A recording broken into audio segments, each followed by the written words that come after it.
Even more starting this year if the spending package makes it to President Trump's desk for his signature. Gas prices going up. The average gas price across the state of Indiana today, $3.20 per gallon, according to Gas Buddy. That's the average here in Indianapolis. The cheapest gas in the state is in Evansville at $2.92 a gallon. A nice bounce-back win on the road for the Indiana Fever last night. Boston downhill, open path, left side, banks it in, high off the window. Taking over down the stretch. Aaliyah Boston, it's 90-77 with 2:15 remaining. Call on the Fever Radio Network as Aaliyah Boston, she had a big night scoring 31 points, leading Indiana to a 94-86 win over the Seattle Storm. The Fever are now back to 500 on the season as they return home tomorrow night to face Los Angeles. With traffic on the fives, good morning, Matt Bear.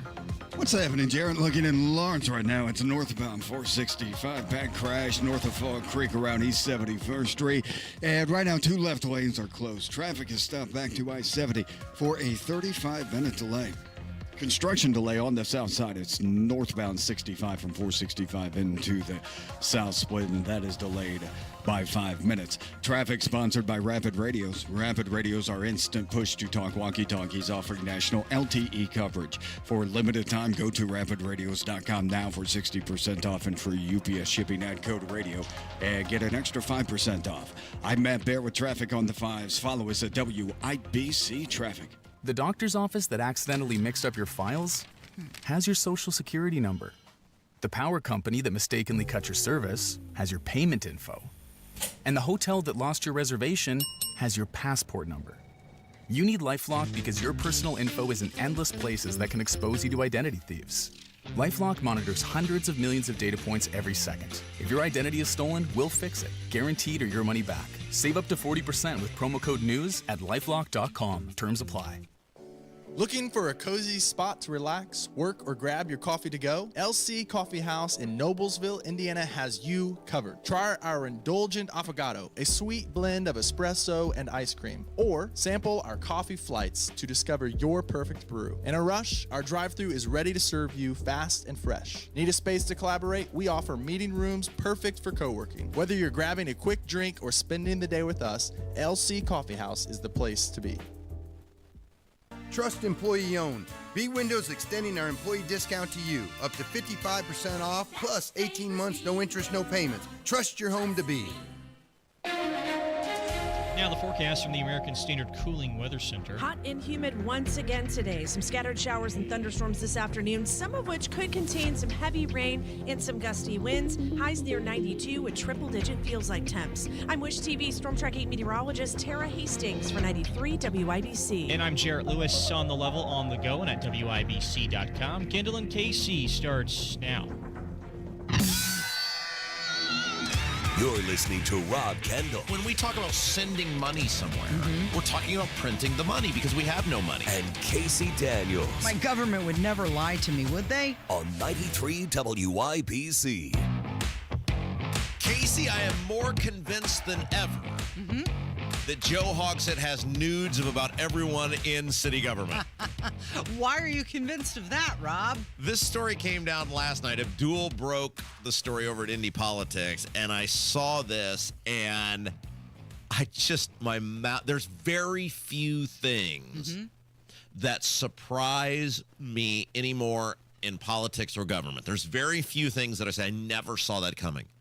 But last night, Abdul reported that Krista Carlino, she is the Indianapolis City County Councilor who, I believe it was last week, called for Joe Hogsett's resignation and the resignation of Vop Osley and the Vice President Allie Brown from their positions of President and Vice President of the City Council over this whole Thomas Carl Cook saga, and then Osley and Brown's, I guess, their handling of the Lauren Roberts situation, one of the accusers of Thomas Carl Cook, who was ushered out of her while trying to make comments at a public meeting by the sheriff's deputy. I mean, it was a whole mess.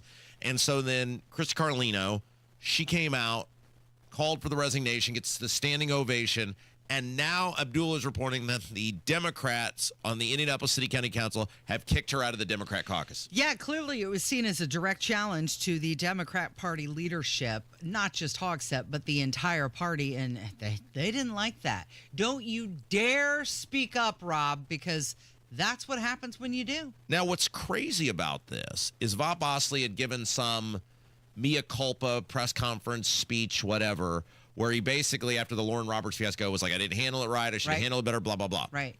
Well, he didn't learn anything from that then, because while they're, like, according to Abdul, they're trying to hang their hat on, they being the Democrats, trying to hang their hat on various, like, she didn't give people a heads up, or she accused some people of things that they didn't do or may not have done or couldn't provide proof they did them. They were mad that she did it publicly before she told them she was going to do it. The public perception, and rightfully so, is going to be you kicked her out of the caucus because she went against Joe Hogsett. They were like, there's no evidence of your allegations. Hello? How about the meeting when they kicked that woman out? Everybody saw that. It's no different. It's no different than the thing that happened, the Lauren Roberts thing, where, yeah, okay, the rule is 2 minutes. Okay. And is she over 2 minutes? Yes. But discretion would tell you, just let her go, let her say her piece. She's a central part of this whole thing and why we're here. Let her go, let her get it off her chest, and then say thank you, have a good day, and there is no story. You made the story by removing her and her friends by force from the meeting. The same thing here. This woman's made her statement. She's said her piece. She's an elected official. She has the right to say she thinks Joe Hogsett is a rotten human being and horribly running the city and should resign. Let her say it. He's clearly not going to resign. And every time this story might have a hint of maybe going away, these Democrats, the people who run the city, do something ridiculously stupid and put it back on the front burner. Bring it back around. They reportedly gave her a chance to retract her statement, but she refused. Why would she? Right. Retract what? Right. Oh, I changed my mind. I think Hogsett's doing a fantastic job. I want him to stay. And this repeated jumping to the defense, what appears to be jumping to the defense of Joe Hogsett. Joe Hogsett is a rotten mayor. Look at the condition of this city. What part of this city does any reasonable person look at and go, boy, he's doing a heck of a job? That's an improvement. Casey, how's the road construction? Oh, my goodness. The drive-in is getting worse and worse. Washington Street right now is a disaster. Okay, so I'm going to walk through this methodically, right? So, road construction, it's a disaster. It's a dumpster fire. I've had to now change the way, again, this is about the 4th time since I started working here, I've had to change the way I go home from work because of some ill-advised construction project that doesn't make any sense. In this case, they're putting a bus line in. Of course.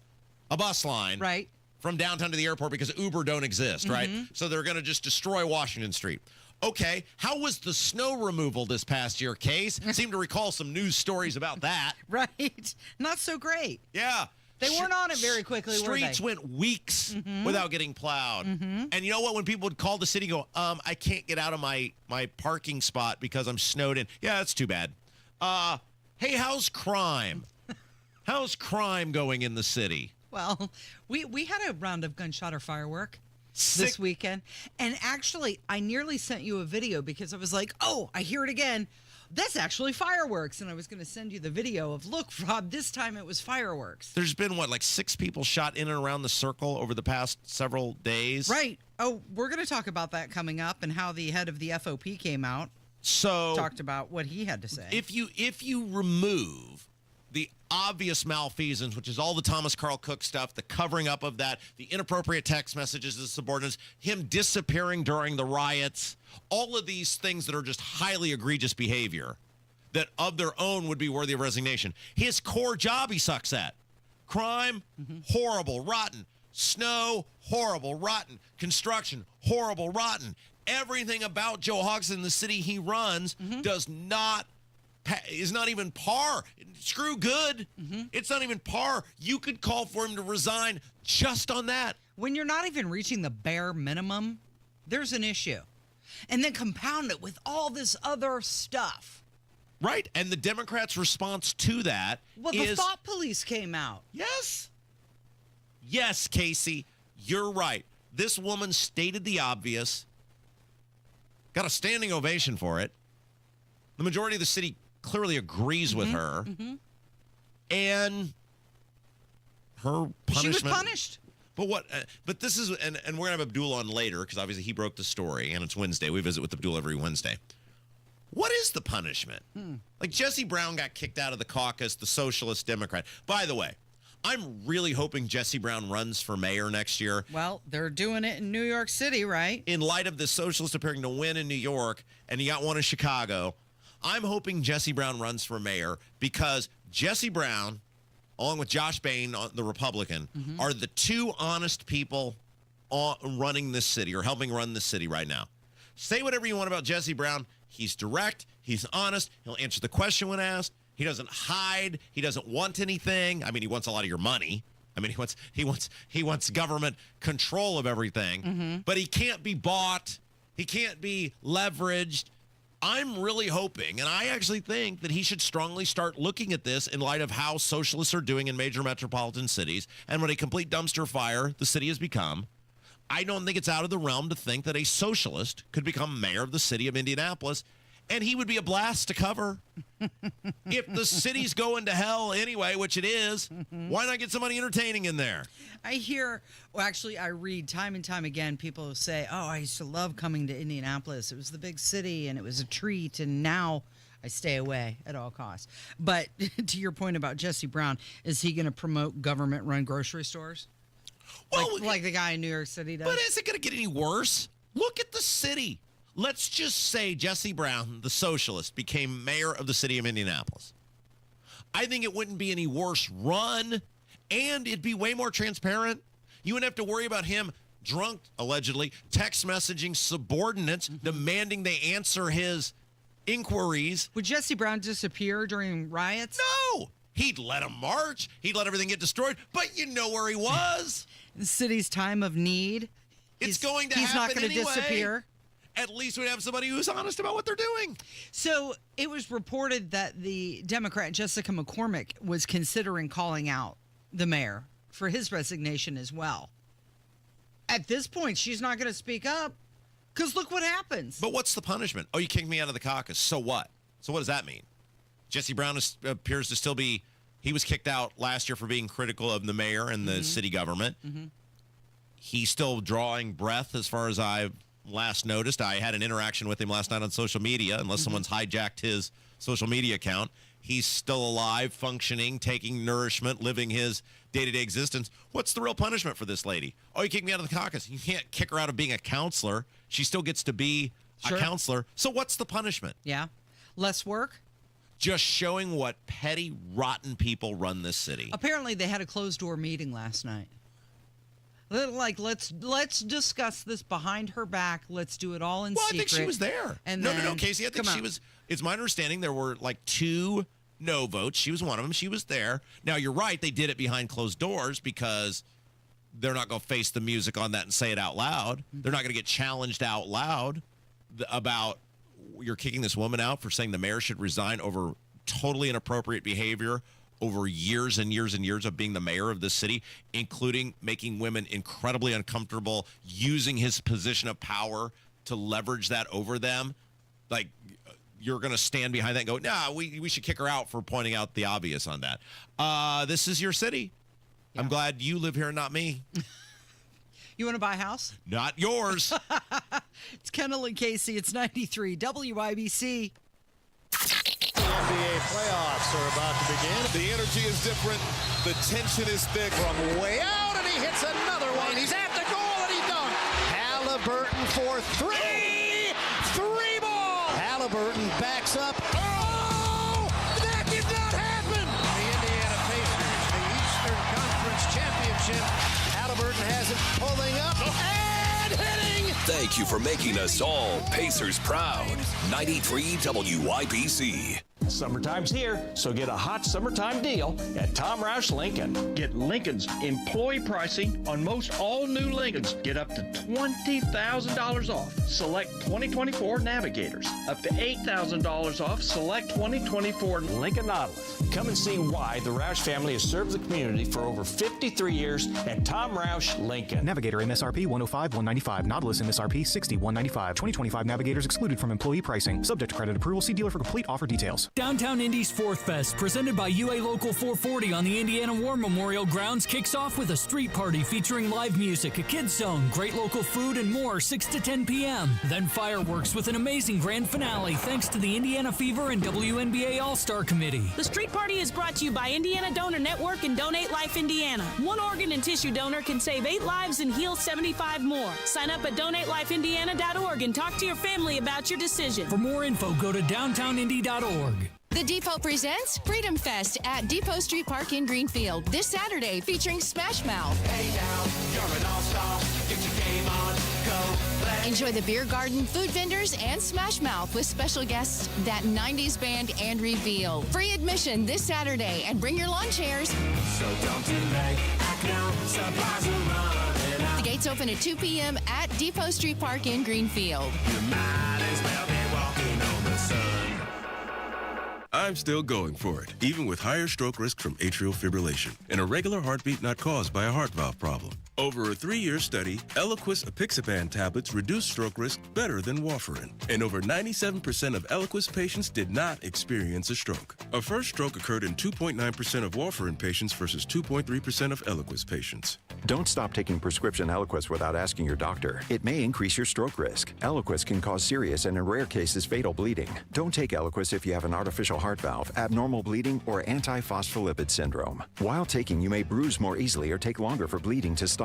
A spinal injection while on Eliquis increases risk of blood clots, which may cause paralysis, the inability to move. Get medical help right away for unexpected bleeding, unusual bruising, or tingling, numbness, or muscle weakness. Medications such as aspirin products, NSAIDs, SSRIs, SNRIs, and blood thinners may increase bleeding risk. Tell your doctor about all planned medical or dental procedures. Learn more at Eliquis.com or call 1-855-ELIQUIS. When you golf in Missouri, the courses are so close, you'll spend more time on the fairway than the freeway.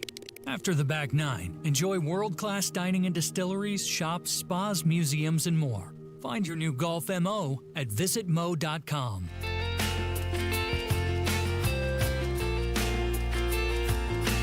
I have several questions about this story we're about to discuss. Maybe you can help walk me through it. I'll do my best.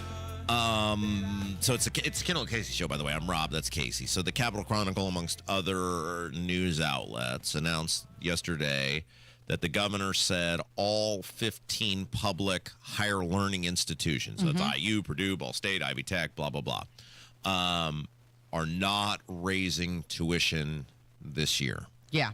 Well, for 2 years, actually. It's tuition freeze and mandatory fees for in-state undergrad students for 2025 to 26, 26 to 27 academic years. Okay, so my question on this is, because there's some sort of board that oversees this, the Indiana Commission for Higher Education.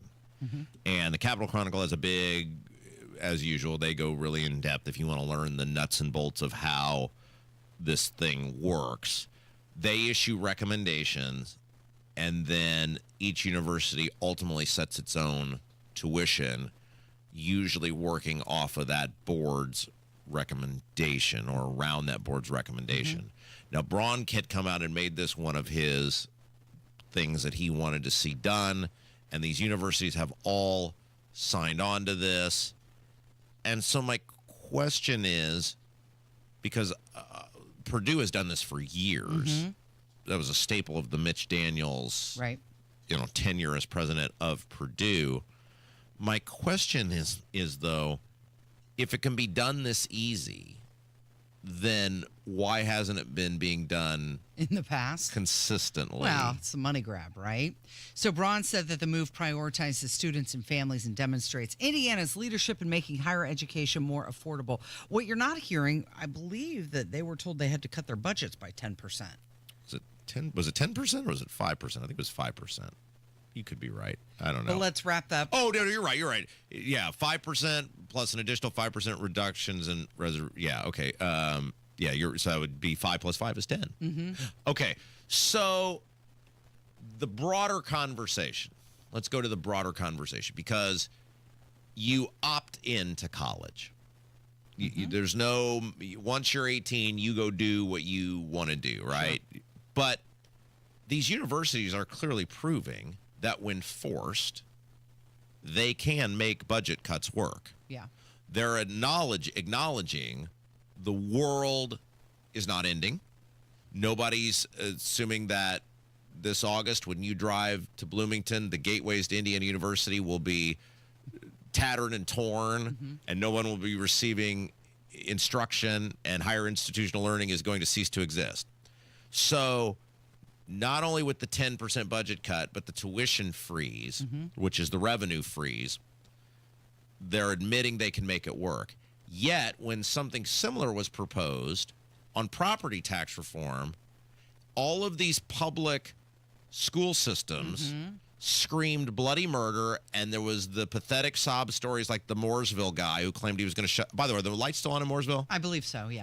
Can someone who lives in the town of Mooresville let me know if indeed the lights are still on in the Mooresville school system? Yeah, we were told he's going to have to turn the lights out. So how is it that when the legislature essentially called higher public education's bluff and said 10% budget cut, and the governor called for tuition freeze and they agreed to do it, how are they able to function? But there's no way that the public education system, K through 12, could have made very moderate property tax reform, which was Braun's original call to reset the rates, whether he believed that or not, that was his call. How is it that they couldn't make it work? This is, I mean, a pretty meaningful thing they're doing here. And they're acknowledging the system will carry on. Yet the moderate property tax reform that Braun called for, we were told the world would end. Well, Robin, like most things, Purdue led the way. And the answer to my question, Casey, because, of course, you knew I wasn't going to ask that question without answering it, because I always know the answer to whatever question I'm going to ask. Right. How, Rob?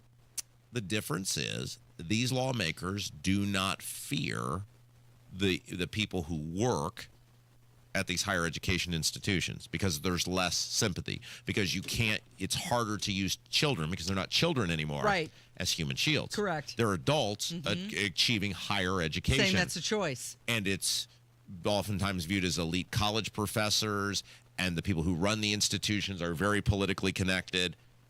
And what the public education system in K through 12 has done, and the teachers' unions and the redshirted teachers and these administrators, they have been willing to use, and very effectively, your children as human shields.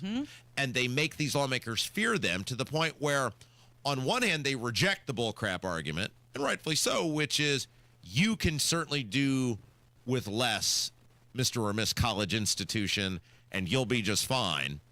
But when it's the K through 12, well, we're going to shut the lights out. Kindergartner Johnny might not ever know his ABCs. Right. And these lawmakers, because they have no ballular area, will not stand up and reject that argument, which is the same level of utterly ridiculous from the K through 12 public education as it is from higher learning. And yet they will not apply the same standard to them. Thus why you're not going to get any help with your property taxes. So it's the first time since 2010 that more than 2 campuses have frozen tuition at the same time. And Governor Braun, he urged them to improve efficiency and streamline services. Great. Somebody in the YouTube chat, Judith, kids are currently in summer school at Mooresville, so they must be on. Oh. So. There you go. Since because I think the Mooresville guy was testifying, maybe I'm wrong about this, but I think it was the Thompson bill that he said this on. I don't know. There were so many testimonies. But either, and we don't want to use the term like pathological liar about anybody. Strong. It's a strong terminology. Language. So either the Mooresville superintendent, and if you know the Mooresville superintendent. Scare tactic? Fearmonger? Can we use those Let words? him know, Casey. We invite him on the show. Either he was sorely, sorely mistaken, and no doubt he's very sorry he was sorely mistaken, and has issued... Just an error. Would issue a sincere apology for allowing the parents of Mooresville school students to believe the lights would be shut out. Right. Or he is indeed a pathological liar. Well, you just sit tight and wait for that apology. And we welcome him on the show. And by the way, if indeed he was that wrong, everybody, if you live in Mooresville, should really be second-guessing why that is the guy in charge of your kids. Oh, yeah. If he's that bad at math and numbers and running his school system. Jim Merritt is going to join us next. And oh, yes. What? Merritt will be with us.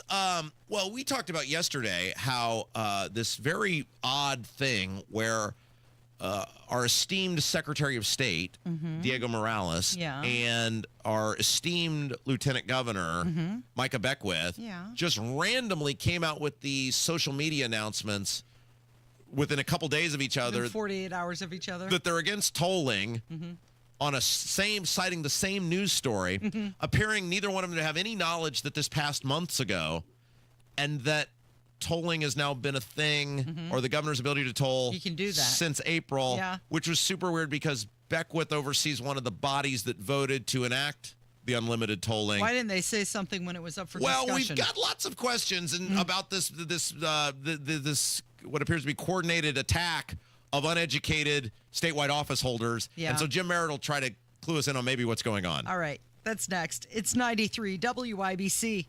William is one of millions of Americans who uses GoodRx to save on the cost of their prescriptions. My oldest daughter, Camilla, 2 days old, she had to have open heart surgery. All of a sudden, she's on 5 different medications. It adds up at the end of the month. Me and the pharmacist got so tight. She said, GoodRx save you a lot of money. Saving that extra $200-300 a month. We're able to do all these extra activities, so it puts less stress on our household, and it puts less stress on our pockets. Download the free app or visit GoodRx.com and start saving today. GoodRx user compensated for their time. GoodRx is not insurance, but can be used instead of insurance. 93 WIBC Mobile News. On the level, on the go. President Trump at NATO. It's sunny, 83 in downtown Indianapolis. Your high today, 92. I'm Jarrett Lewis. Here's what's trending at 9:30. President Trump at the NATO summit in the Netherlands discussing his strike against Iranian nuclear facilities. Fox's Lucas Tomlinson. At the NATO summit, President Trump suggested that Israeli agents were able to go inside Fordo after that B-2 strike. Israel is doing a report on it now, I understand. And I was told that they said it was total obliteration. This new assessment from the president comes in the wake of that Pentagon's Defense Intelligence Agency report that said with low confidence that the strike only set back Iran's nuclear program by months. And at the NATO summit, President Trump, he was encouraged to hear the 31 other NATO members talk about spending much more on their country's defense. This comes after complaints from President Trump that other members of the alliance had not been paying their, quote, fair share. More on the president. He believes both Israel and Iran have assessed the damage done from U.S. airstrikes on Iran's nuclear program. Some great statements just came out from the Israeli Atomic Energy Commission and from Iran, as you know, that it was complete, total destruction. This comes after a leaked intelligence report from the Defense Intelligence Agency appeared to contradict the White House, finding the U.S. had set back Iran's nuclear program by just a few months. New York State Representative Zohran Madami declaring victory on Tuesday in the New York City Democratic mayoral primary and is now expected to become the Democratic nominee for mayor in November. This comes after former New York Governor Andrew Cuomo conceded the race to him Tuesday night. New York City Mayor Eric Adams joined Fox and Friends to react to the results. He's a snake oil salesman. He would say and do anything to get elected. Adams opted out of the Democratic primary amid low polling numbers after being charged with fraud, bribery, and other crimes last year, charges which were later dropped by the Trump administration. He's now running as an independent in November. Mamdani has proposed eliminating bus fares, making city universities tuition-free, freezing rents, and having free child care for children up to 5 years old, among some other proposals. Now your opening bell report on 93 WIBC, brought to you by Absolute Wealth Management. The Dow down slightly, 19 points, 43,089. The S&P 500 is up a little, 9 points, 6,092. And the NASDAQ in the green, 92 points, 22,190. I'm Jarrett Lewis on the level on the go and at WIBC.com. Hey guys, it's Rob from my friend Mark Deedle. You know, home sales activity is good. It's not great. So many homes, if improperly marketed, are sitting on the market. Hiring the wrong sales agent will cost you time and money. Hire the expert who maximizes equity and sells fast. The expert realtor I recommend, as I said, my friend Mark Deedle. Perhaps you're worried costly repairs or upgrades are going to be needed to sell your home. Mark Deedle, he guarantees your home sold at a mutually agreed upon price and deadline, or he will buy it. Listen to what Kevin and Angela in Greenwood had to say about working with Mark Deedle. The big home was too much, and it was time for Dad to move into a maintenance-free community, but we needed cash from the home to fund the change. We reached out to the Mark Deedle team, who helped the entire process from selling belongings to prepping the home for maximum value. We went on the market and sold for $5,000 over asking price in less than 7 days. Call the local Indianapolis agent I trust and recommend, and the agent who guarantees your home sold or he'll buy it. Call Mark Deedle at 317-755-4232 for all the details, or go online to markdeedle.com. That's Mark, DIETEL.com. Here's a harsh fact. 40% of women and nearly 20% of men suffer from varicose or spider veins. Left untreated, these veins can cause tired, heavy legs, swelling, burning, cramping, aching, even restless leg syndrome. In some cases, it can lead to serious health risks like blood clots.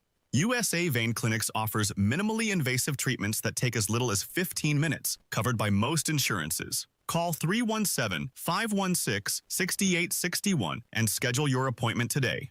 Don't wait. 317-516-6861 for free information today. Imagine walking, exercising, and sleeping peacefully again. Varicose and spider veins won't go away on their own. USA Vein Clinics can help. Call 317-516-6861 for fast, easy, affordable solutions. USA Vein Clinics treatments are covered by most insurance plans. Don't put this off any longer. Call 317-516-6861. The Depot presents Freedom Fest at Depot Street Park in Greenfield this Saturday, featuring Smash Mouth. Hey now, you're an all-star. Get your game on, go. Enjoy the beer garden, food vendors, and Smash Mouth with special guests, that 90s band and Reveal. Free admission this Saturday, and bring your lawn chairs. So don't delay, act now, supplies are running out. The gates open at 2 p.m. at Depot Street Park in Greenfield. You might as well be walking on the sun. Transform your home with Galaxy Concrete Coatings. You can say goodbye to cracked, stained, and dirty old floors and hello to durable, stunning surfaces that last. Their cutting-edge technology ensures a beautiful finish every time, and you get to pick out the color. Upgrade your home today by calling Galaxy Concrete Coatings. They're for garage floors, driveways, pool decks, and patios. And they come with a lifetime warranty and one-day professional installation. The phone number, 877-417-0635. You can find them online, too. GalaxyConcreteCoatings.com. Attention. If you suffer from consistent pain in your joints caused by arthritis, overuse, or injury, you may be a candidate for a revolutionary therapy that could revitalize damaged tissue. This approach can provide long-lasting relief from pain in your knees, shoulders, hips, and other joints with no surgery, no drugs, and no downtime. To find out if you're a viable candidate, you may request a free consultation from QC Kinetics by calling 463-251-1912. Instead of masking the symptoms, it goes to the root of the problem to resolve it at its source. Already used by thousands of satisfied patients nationwide, this joint pain therapy is available right now to the public, but only for qualified candidates. Again, to find out if you're a viable candidate for this therapy, you may request a free consultation by calling QC Kinetics at 463-251-1912. That's 463-251-1912. Well, I got this guitar and I learned how to make it talk. And my car's out back if you're ready to take. Bizarre behavior from the Secretary of State. Again. Let's get to the bottom of someone who knows how the State House works. It's the Kendall Casey Show. I'm Rob Casey's here. Look who it is. Robert. 30 years in the Indiana Senate. Nobody knows the State House better than this guy, the great Jim Merritt. Hello. Good to be here. Okay, so Casey and I got into this yesterday. Diego Morales, the Secretary of State, comes out with this sort of unprompted announcement that he's against plans to raise tolling across the state of Indiana. And we looked at this and said, does he know that has been the law for 2 months now? Does he know that this was passed in April? Because if you scour the internet, I don't think you're going to find a lot of commentary from Diego being against this very high-profile roads bill that passed, was debated for several months. The tolling was long a part of this. And here we are 2 months later. Hey, I'm against this. And people are saying, well, what good does that do? And we also have a toll road. So it's not like it's new to Indiana. They already exist. It exists. And you and I have had debates, and it's been fun talking about the idea of gas taxes being a user fee. You disagree with me. I believe that, my dad and other senior citizens who don't go on the highways, that don't buy gasoline, shouldn't have to pay for the upkeep of highways as much as travelers do. And it's just so strange how somebody wakes up one morning and says, I'm against it. It's as though somebody told him, hey, there's new toll roads coming. And he's like, well, what a great opportunity to be against something. Right. I don't think he really understands the issue that the Braun administration, the bill passed. Governor Braun was very supportive of it. Told a chamber or Rotary up in the Munster Chambers where he made the big announcement. So reset this. Mm-hmm. This is when people got really enraged. So when they passed this bill, Pressel, who was the author of the bill, state rep, was like, "Oh, it'll be years before the tolling takes place." And he's chairman of the committee. We're just getting this off of, and what people are really angry about is the legislature gave away their oversight of tolling. They gave it to the governor. As long as the federal government says you can toll, the governor can do whatever he wants. He could toll every interstate in the state of it. He could do 70, he could do 465, he could do 65, he could do 69, he could do them all at the same time. There is no check and balance other than the federal government. And Presseltime was like, oh, this is years in the making. Well, a week or two after the bill passes, Braun goes to the Munster Chamber and is like, oh, yeah, that's coming, and I'm going for it. Right. And at no point did the Secretary of State that I am aware of in any public capacity, and we monitor the news, Case and I monitor the right case, we monitor the news pretty closely. Did we see Diego Morales come out against us? And now 2 months later, he's like, I'm against tolling. Yeah, it's incredible that somebody that is, it has lots of responsibility in the Secretary of State's office that deals with business, auto dealers, securities. The Secretary of State's, and I've learned a lot about this in the last year or so. The Secretary of State's office has a lot to do, and his office runs very well without him. And to pick transportation, which is not in his wheelhouse. Getting a theme here, Case? He is out of his lane. Talking about things that are not in his wheelhouse. So what you're saying is maybe he should go back to India. I mean, he does this all the time where it's like, that is not your deal. No. You're not in charge of that. But if you wanted to have an opinion, if you wanted to have an opinion on it, before they passed the law would have been the right time. March and April would have been the time for that. Am I right? Yeah. He ought to stay in his lane that's not told. You know. Thank you. Okay, so here's the other side of this. And Case and I talked about this yesterday.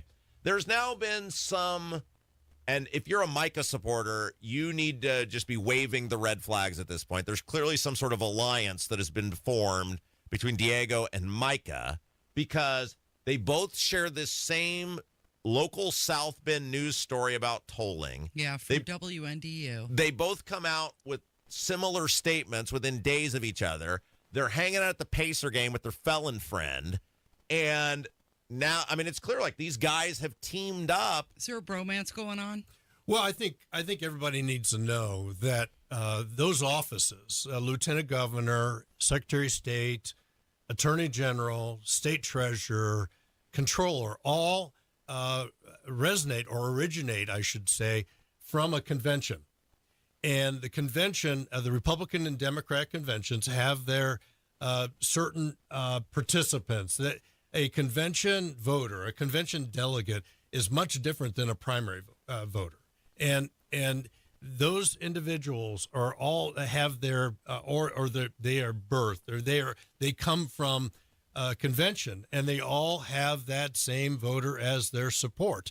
And so you're going to see Todd Rokita, you're going to see Diego Morales, you're going to see Micah Beck, with all speaking to that voter, that person who is really part of their career and as a part of their future. And so that's why they team up, is because they have the same support. Okay, but it's complete hypocrisy from Beckwith, who on this program and others, I'm so concerned about Diego's mysterious trip to India. I've told him he needs to be transparent, blah, blah, blah, blah, blah, But blah. come here, buddy. Let's hang out at this Lincoln Day it's complete dinner. hypocrisy, isn't it? It really is. And I don't understand why you know, our friend Dan Elliott, state treasurer, he really deals with talking with people and dealing things that are state treasurer oriented. And Elise Nashala, who's the controller, is exactly the same way. Why these people don't tend to their own gardens is beyond me. Okay, so let's do a little civics lesson here because Case and I, we're not near the experts that someone like you would be in terms of how our government works. But I want to, because Micah, this is embarrassing to say out loud, but the lieutenant governor clearly needs a civics lesson. And I'm going to have you to walk me through this. We did this on State House Happenings, and I felt it was a pretty productive exercise. So the lieutenant governor is the head of the Senate, right? Yes. He's the president. He or she is the lieutenant governor, serves as the president of the Senate. He presides over the Senate, and if there is a tie, that individual can vote to pass a bill or defeat a bill. So he or she previously needs to be aware of the bills that are coming in front of him or her of the Senate because they might have to vote on them. I've talked to many lieutenant governors in the past, Republican and Democrat, and I have not talked to Mike about this, but everybody that served in that office is always aware of whatever comes in front of the Senate on the schedule, on the agenda that day, and they understand exactly what the bills mean and say, because they may have to vote on them. Okay, and so last time I'm Schoolhouse Rock. Remembering how bills get passed. A bill to become a law has to pass not only the House but also the Senate, right? Well, yeah, but it also has to originate in a committee. Well, right, but I'm saying the Senate, which Micah Beckwith oversees, would have had to vote on the road funding bill. It's not like they just snuck it around the Senate. 4 or 5 times. Thank you. Okay, so it's not a stretch to say that if you were really against something, the time to throw the fit, the time to have the press conference, the time to do the press releases, the time to do the media interviews on this topic would have been, I don't know, in March and April when it was being passed, when you should have known it was being passed because you preside over the Senate. Not only that, you got to pick a lane.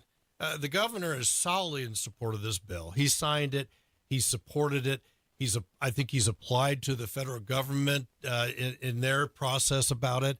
And the lieutenant governor has been so wishy-washy. Sometimes he supports Governor Braun. In this instance, and we all know the show that Governor Braun made about his support of this bill, and then 2 months later, Micah has this circus along with Diego and talking negatively about this. I just think either you're going to tear the place down policy-wise, or you're going to support the governor. But pick that's a lane. But this is his problem, Jim. Is Micah is trying to thread a needle of I've got to be a good boy because that's what I was told, or Braun's going to bring the hammer down on me, versus keeping the charade up that he actually gives a damn about the taxpayers and he actually is doing anything because they took all his power from him. So he's really walking the tightrope, right, of keeping the con up that he gives 2 craps about the people that pay the bills versus his clear marching orders, which is you're going to be a good boy or you're going to lose everything. Yeah, and he fell off that tightrope. And that car crashed. And you just can't have it both ways in politics. Either you're on the team or you're trashing the team. One or the other. You can't, and that's all about, consistency and predictability and reliability and being on a team versus you're going to represent what you think the public is speaking or supporting, and you're going to rampage through your 4 years, and that convention voter that supported you, that put you in the lieutenant governor's office, put you in the secretary of state's office to do a good job for them. Do you think they'll try and change that convention voter delegate? No, I don't think so, because I think I don't think the party is in the mood to, or the state is in the mood to change the U.S. senator being primary supported, and that's how you nominate a I think U.S. she's saying, do senator? you think they'll take away because the party is correct me if I'm wrong. You're trying to say because they've lost control at the convention with their chosen people losing, will they move everybody away from a convention? No, I don't think so. I think that's what you're saying, right? Yeah. I think the party loves having the control over these statewide offices, meaning that they support them. But that's just it. The party lost control when you had Diego Morales and Micah Beckwith get their delegate votes. Kind of, they found the loophole. Yeah, but the party convention voter is loving what The ability to do that? Yeah, and what Rokita's doing, what Diego's doing. They wouldn't be doing it unless they knew they had the support of the convention, the perfect convention voter. Find him on Twitter at Jim_Merritt. Merritt in the Morning is the name of the fabulous podcast that he does on YouTube as well as Facebook. Jim Merritt, thank you. Robert. It's Kendall and Casey on 93 WIBC. Hammer and Nigel show this afternoon, 3 o'clock. Will Donald Trump drop the F-bomb on any more world leaders? Will Tony Kennett drop an F-bomb when he joins us? Tune in and find out. Lately, the market has been making some big moves, and not all in the right direction. If you've been watching the numbers and wondering what it all means for your retirement, you're not alone.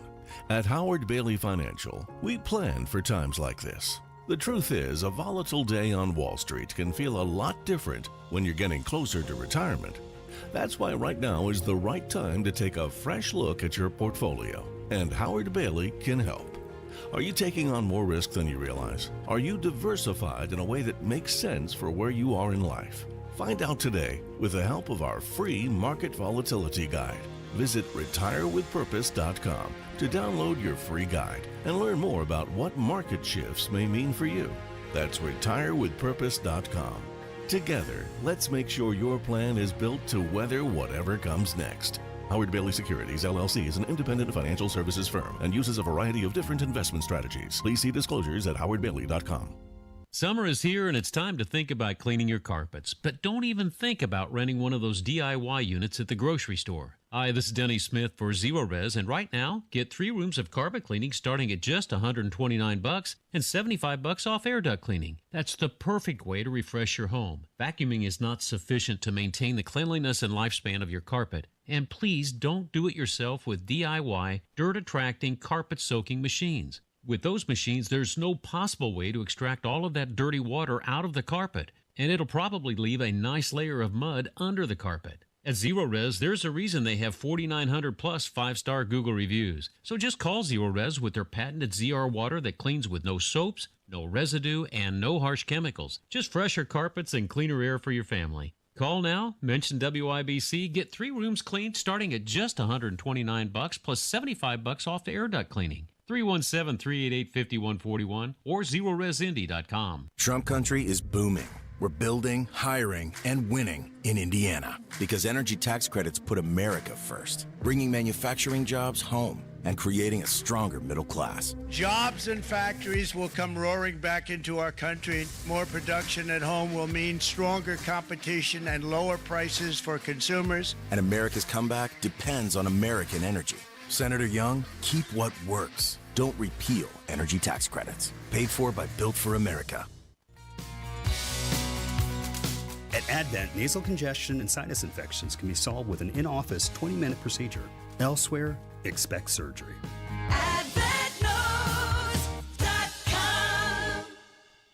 No one wants to leave behind stress for their family. That's why a trust or a will is so important. Without one, your assets might go to the wrong people or leave out loved ones. Also, probate is long, expensive, and often avoidable with a revocable trust. Trustandwill.com makes it simple to create a personalized estate plan. A trust or will provides clarity and peace of mind. Get 20% off on your estate plan documents by visiting trustandwill.com/radio. The Attorney General's Unclaimed Property Division has over $800 million just waiting to be claimed. Text Hammer and Nigel to 46220 or visit indianaunclaimed.gov to claim yours today. Celebrate the 4th with the whole family at Downtown Indy's 4th Fest, presented by UA Local 440. Join us on Friday, July 4th at the Indiana War Memorial for an evening of fun, music, and fireworks for all ages. Details at WIBC.com. Wow, we are clearly not executing people fast enough in this state, Casey. So Governor Braun confirmed Indiana spent $1.175 million in taxpayer funds on 4 doses of the execution drugs, including some that expired. 2 of them went to waste, which means we just wasted $600,000. Yeah. So of the 4 doses, 3 were purchased by Holcomb for $900,000. Only 1 was used, 2 expired. And then 1 dose was purchased by Braun for $275,000, and that was used for the May 20th execution of Benjamin Ritchie. Okay, so there's several people in the hopper, right? I mean, there's several people who I think appeals have been, we got in this Nikki Kelly last time she was on, or last time she was on and talked about this, that their appeals have expired, so why are we letting these drugs go bad? Let's get them on. Let's get the thing going. But the broader conversation here is, why are we spending all this money on execution drugs? Like, why? There's much more cost-effective ways to execute people. I don't know what a box of bullets costs, but the firing squad comes to mind. I'm not at all concerned about these people who have been convicted of crimes. They've had all these appeals, 20 years exhausted. I'm not concerned if they suffer when they're executed. I'm sorry if that sounds callous. I'm simply not concerned. It's a very expensive drug, too. Bentoparbital. Right. 90-day shelf life it has. And that is utterly ridiculous that we are asking the taxpayers to front this amount of money for something that should be a relatively easy process. Again, these people that are on death row did heinous things to their fellow humans. They were afforded decades of life afterwards that their victims were not. They've had every opportunity to have the conviction overturned, etc. They've oftentimes had legal counsel afforded to them by the taxpayers. I don't understand why we're concerned about if they suffer or not during their execution. You and Jim Lucas share that. He said firing squads and gallows are significantly less cheaper and always readily available. Grammar police, I believe it would be less expensive, not less cheaper. Well, we've talked about Lucas's IQ before, and if that's the worst mistake he made, he'll consider that a resounding success. Braun said that he's agnostic on the issue and wants lawmakers to decide. There's going to be a real push to get rid of the death penalty over the next couple of years in this state, and I'm not sure Braun's not on board with that. Yeah. It is Kendall and Casey. It's 93 WIBC. Big Joe here for your trusted local independent American Standard heating and air conditioning dealer, B&W HVAC Plumbing and Electrical. If your air conditioner is barely hanging on, don't wait for it to fail in a heat wave. Upgrade now with a new energy-efficient system from B&W. Join thousands of Hoosiers who trust us to keep their families cool and comfortable. Get a free estimate today at bplusw.com or call 317-214-0108. B&W HVAC Plumbing and Electrical, your American Standard dealer since 1961. Summertime's here, so get a hot summertime deal at Tom Roush Lincoln. Get Lincoln's employee pricing on most all new Lincolns. Get up to $20,000 off select 2024 Navigators. Up to $8,000 off select 2024 Lincoln Nautilus. Come and see why the Roush family has served the community for over 53 years at Tom Roush Lincoln. Navigator MSRP $105,195. Nautilus MSRP $60,195. 2025 Navigators excluded from employee pricing. Subject to credit approval. See dealer for complete offer details. Denny Smith here. The hot summer sales continue at Miss M's Home and Garden and Sundown Gardens. Happening now, save more when you buy more trees and shrubs. Now, when you buy 2, you save 10%. When you buy 4, you save 20%. And get this, when you buy 6 or more trees and or shrubs, you save 30%. Also, if you need a refresh in the porch planters, annuals are 30% off. Miss M's Home and Garden on State Road 135 south of Whiteland Road in Bargersville. Sundown Gardens, 186th Street, Spring Mill Road in Westfield. Progressive knows there are some surprisingly expensive things in life, like frames. Because you found a classic 70s concert poster. But when you went to get it framed, you realized the frame will cost about 4 times the amount of the poster. Which is actually absurd because no one will be looking at the frame, and if they are, then you severely overestimated how cool this poster is. But then you remember by switching your home and auto to Progressive, you could save hundreds and put it towards a classic 70s concert poster in an absurdly overpriced frame. Progressive Casualty Insurance Company, affiliates, and other insurers. Not available in all states.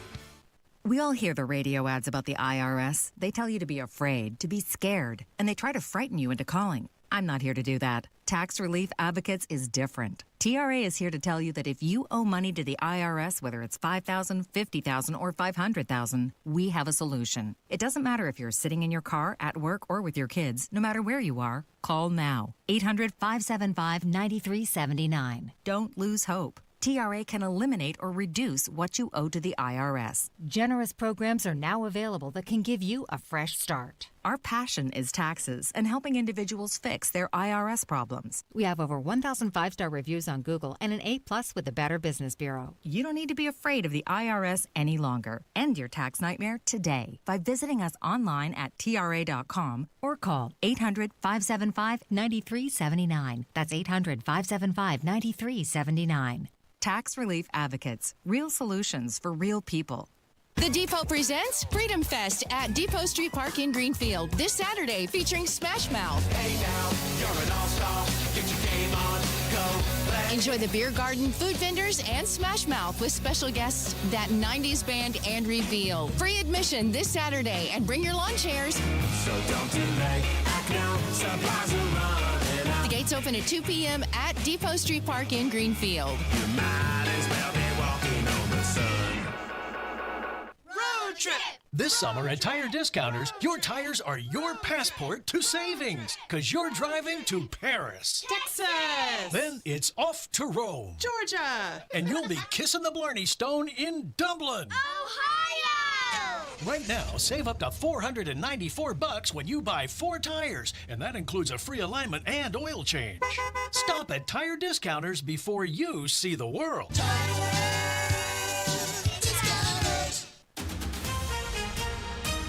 In 2 minutes from the Technology Recycler Studios, just how hot will it get today and into this weekend? A majority of firefighters in Fort Wayne not confident in their chief.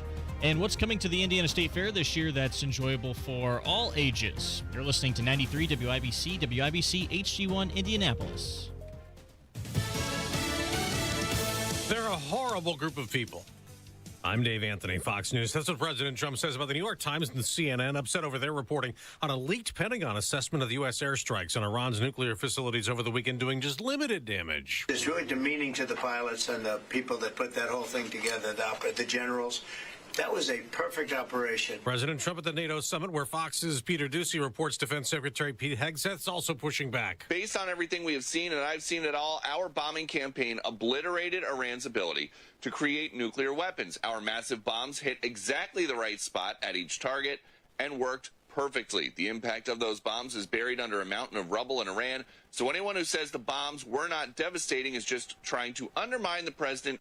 Now, Iran's foreign ministry admitted today their facilities are badly damaged for sure, while Israel says the attacks have set back Iran's ability to develop nuclear weapons many, many years. Back to the president in the Netherlands. He's speaking at a news conference now. I think the summit was fantastic. It was a big success. Happy other countries in the NATO alliance agreed to spend more on their own defense, though Spain may not go along with the increase. Spain is a problem, said President Trump before the summit. NATO Secretary General Mark Rutte has hailed the agreement as providing a quantum leap in capability, adding, "We need to step up to stay safe." Fox's Jonathan Savage. He's at the summit in The Hague. The president just spent almost an hour meeting with Ukraine's leader on the ongoing war with Russia. A Muslim socialist may be New York City's next mayor. Zoran Mondani declared victory in the Democratic primary. Current Mayor Eric Adams, who's running for re-election as an independent, tells Fox. Snake oil salesman. Mm-hmm. He would say and do anything to get elected. Mondani says he wants to make buses and childcare free. He even wants to create government-run grocery stores. Mamdani also plans to raise the minimum wage to $30 an hour by 2030. That's Fox's Nate Foy. America's listening to Fox News. 93 WIBC Mobile News. On the level, on the go. The extreme heat sticking around. It's sunny and 85 on Monument Circle, but feels like 95. The high today is 92. I'm Jarrett Lewis. Here's what's trending at 10:02. Meteorologist Greg Mello with the National Weather Service in Indianapolis says the heat we're seeing now across the state is likely to stick around into the weekend. So the threshold for heat advisories is when we get heat indices or feels like temperatures of 105 degrees or greater, but really between 105 and 109. And our heat indices are going to be near that threshold. Really, they're going to be around 100 to 106. A heat advisory is in effect from now until early this afternoon. High temps will be in the mid to high 80s next week as well. The head of the Fort Wayne Firefighters Union is calling on the fire chief there to resign. Jeremy Bush tells WIBC that they want Chief Eric Leahy out. In January, we've had over 300 firefighters that were polled, and in their survey, 95% of them do not have confidence in Eric Leahy's tenure as fire chief, and we're calling for his resignation. Chief Leahy spoke at Tuesday's City Council meeting where he addressed staffing, funding, and public safety concerns amid complaints from the union. The department currently has 352 firefighters with a goal to have 370 soon. Terrorism, once again, a concern for Hoosiers. Governor Mike Braun says this weekend's strikes on Iran only raised the risk. Ryan Hedrick reports. And that does bother me, who is out there that may be waiting. Governor Braun, speaking with Wish TV, says the open border policies of the past only perpetuate those concerns, but he adds, we'll have to be vigilant there, but when it comes to, I think, the decision that was made, you couldn't have taken it much further. Border crossings are down to historic lows. President Trump says the U.S. wiped away Iran's nuclear threat over the weekend, but Democrats say that's just not the case. Ryan Hedrick, 93 WIBC, Mobile News. The Indiana Fever back on the winning track following last night's win in Seattle. They took down the Storm 94-86 thanks to a career night from Aaliyah Boston. She had 31 points and 8 rebounds. The Fever are now 500 on the season and return home to battle the LA Sparks tomorrow night. And the Indiana State Fair making an announcement this morning on another piece of entertainment heading to the fairgrounds this year. The Big Top Circus is coming to town with free daily shows at 1, 4, and 7 p.m. The circus will be in the all-new Big Top Zone at this year's fairgrounds. State Fair starts August 1st and is closed on Mondays. I'm Jarrett Lewis on the level, on the go, and at WIBC.com. Kendall and Casey back in 1 minute. I'm still going for it, even with higher stroke risk from atrial fibrillation and a regular heartbeat not caused by a heart valve problem. Over a 3-year study, Eliquis apixaban tablets reduce stroke risk better than warfarin, and over 97% of Eliquis patients did not experience a stroke. A first stroke occurred in 2.9% of warfarin patients versus 2.3% of Eliquis patients. Don't stop taking prescription Eliquis without asking your doctor. It may increase your stroke risk. Eliquis can cause serious and in rare cases fatal bleeding. Don't take Eliquis if you have an artificial heart valve, abnormal bleeding, or antiphospholipid syndrome. While taking, you may bruise more easily or take longer for bleeding to stop. A spinal injection while on Eliquis increases risk of blood clots, which may cause paralysis, the inability to move. Get medical help right away for unexpected bleeding, unusual bruising, or tingling, numbness, or muscle weakness. Medications such as aspirin products, NSAIDs, SSRIs, SNRIs, and blood thinners may increase bleeding risk. Tell your doctor about all planned medical or dental procedures. Learn more at Eliquis.com or call 1-855-ELIQUIS. You're listening to Rob Kendall. When we talk about sending money somewhere, we're talking about printing the money because we have no money. And Casey Daniels. My government would never lie to me, would they? On 93 WIBC. I think we've kind of entered a point of no return with politics and like how it operates in this country now. I don't think we're ever going to have. I think the show is going to be more important going than the forward governing? than the governing. Yeah. And I think, like, if you look in this state, some of the grifters that we've got in statewide office positions and total just fraudsters, they've mastered the art. They learned from Trump. Like, one of the things about Trump that I don't think is going to be positive going forward is he made the show more important than the governance itself, at least because of the division of the states and the districts within the states. So hear me out on this. There was a time, if you looked at a presidential map, where there was a wide swath of states that were always deemed in play. And most states, it was 40 years ago, Ronald Reagan won California, right? This is not some... Hey, 2 centuries ago, this is in many people hearing my voice right now, their lives, that California, New York, all of these states, while they may have had a left tilt to them, they were all in play. And the same thing for Indiana, a red state on most elections, but certainly in play. Obama won it, not that long ago. But because of the extremism of the parties on both sides, or at least the rhetoric, because the Republicans don't actually govern off their rhetoric, but the rhetoric, people have divided as such that there's fewer and fewer actual swing states. And the states have become so red or so blue, as we saw last night in New York, which I know we'll talk about later. Mm-hmm. And in the case of Indiana, it's so red that the people who run in these offices, especially the statewide offices, recognize if you can master the show to the point where people will buy your bullcrap or look past your bullcrap, then you're home clean. Yeah. And if you look at Rokita and Diego and Micah, they are masters at it. Those guys are, and Merritt got into this a little bit. I know we got into it on State House Happenings and in our interview. Those guys recognize I got to win a convention. That's all I got to do. Mm-hmm. All I got to do is win the convention. Right. You have to campaign to 100-plus people rather than 7 million. Yeah. I think it's like 1,800 people. But you're right. Yes, it's a much smaller number of people that you're trying to sway. And so I mention all of this because Trump does things that for the purposes of our exercise here 3 hours a day, it's great for show content. It's phenomenal. Like, he is just God's gift to radio, talk radio. The gift that keeps on giving? For content. I do wonder, though, in terms of, like, when I was an elected person, I held the same set of beliefs that I have now. But I was always cognizant that I had to coalition build to get my things passed. And so there were ways you could say things. There was ways you had to work with people. I didn't change what I view or the things I tried to accomplish or the things that I did. But I was always cognizant of how do I get the most amount of people into my camp to do the things that I want to do. And with Trump, it's often as though he's doing things for the purpose solely of the show, and the actions serve no viability, serve no purpose towards viability, making his public policies he's trying to accomplish viable. Did that make sense? Yeah. I mean, we're to a point where it doesn't matter what he does. They're going to try and impeach him for everything. Oh, he dropped an F-bomb. Let's impeach him for that.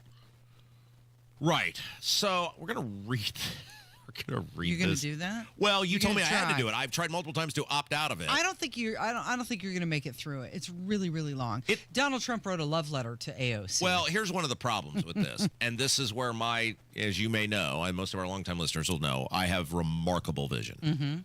Hearing not great after all these years of loud noises, but my vision is off the charts good. Like, I can almost see right through you. It's so good. The 2010 vision. My issue with this, and no other broadcaster will be able to do this, is this print is like so small and it's so tight together. There's no spaces. He's not sorting them into paragraphs. But I'm going to give it a go. Okay. I'm just concerned about my eyes hurt even like looking at it. And I know there's no way any person with normal vision would be able to get through this, but I'm going to give it a shot. This would be, I think, the longest one I will ever read in its entirety. Kevin, you will need to play this probably multiple times, but you want me to do this. I want you to give it a shot. Okay, so can you set up what I'm about to read here? Well, yeah, the Democrats, another effort to impeach Donald Trump, and this time it was over the bombing of Iran. Yes. And AOC leading the charge, calling the strikes unconstitutional and illegal. And she's got Jasmine Crockett out there saying that, how upset she is because she was left out of all of the briefings. And Jasmine Crockett said that she's the one who decides these things, not the president. So Donald Trump decided to respond. Okay, I'm going to give this a go. It's very long, but I think it may win me the Marconi if I can get through it. Now, Kev, I will probably tee it up for you to hit the music again by pausing solely for the purpose of Kevin to be able to play the music by saying, good news, he kept going, and then Kev will fire it again. Right. Like, I'm trying to figure out where I would even – it's just horribly – for a guy who's a master entertainer. Yeah. It's so horribly – exposed to the public. He's got a lot going on, though. He's got a lot going on. I mean, he's in NATO right now. Yeah, he can't hit return. Like space. like, what would be He hard sent about out that? a very short post the other day when he said, "Congratulations, world." All right. All right, here we go. Are we ready? And more to say. All right, very good. Mhm. Kev? Stupid AOC. Alexandria Ocasio-Cortez. In case you didn't know, one of the dumbest people in Congress is now calling for my impeachment, despite the fact that the crooked and corrupt Democrats have already done that twice before. The reason for her rantings is all of the victories that the USA has had under the Trump administration. The Democrats aren't used to winning, and she can't stand the concept of our country being successful again. When we examine her test scores, we will find that she is not qualified for office. But, nevertheless, far more qualified than Crockett, who is a seriously low IQ individual, or Ilhan Omar, who does nothing but complain about our country. This is a hell of a run-on sentence. Complain about our country. Yet the failed country that she comes from doesn't have a government. He's still going in the same sentence. It is drenched in crime and poverty. I have good news for you, Casey. Yeah? In the same sentence. In the same sentence. Keeps going. He kept going. He's drenched in crime and poverty and is rated one of the worst in the world, if it's even rated at all. How dare the mouse tell us how to run the United States of America? We're just now coming back from the radical left experiment with Sleepy Joe, Kamala, and the Auto-Pin in charge. What a disaster it was. AOC should be forced to take a cognitive test that I just completed at Walter Reed Medical Center as a part of my physical. As the doctor in charge said, President Trump aced it, meaning I got every answer right. Instead of her constant complaining, Alexandria should go back home to Queens, where I was brought up, and straighten out her filthy, disgusting, crime-ridden streets in the district that she represents, and which she never goes to anymore. Casey, one final time. I have good news for you. Yeah, what's that, Rob? He kept going! Yes, he did. She better start worrying about her own primary before she thinks about beating our great Palestinian Senator Chuck Schumer, whose career is definitely on very thin ice. She and her Democrat friends have just hit the lowest poll numbers in congressional history. So go ahead and try impeaching me again. Make my day! Wow.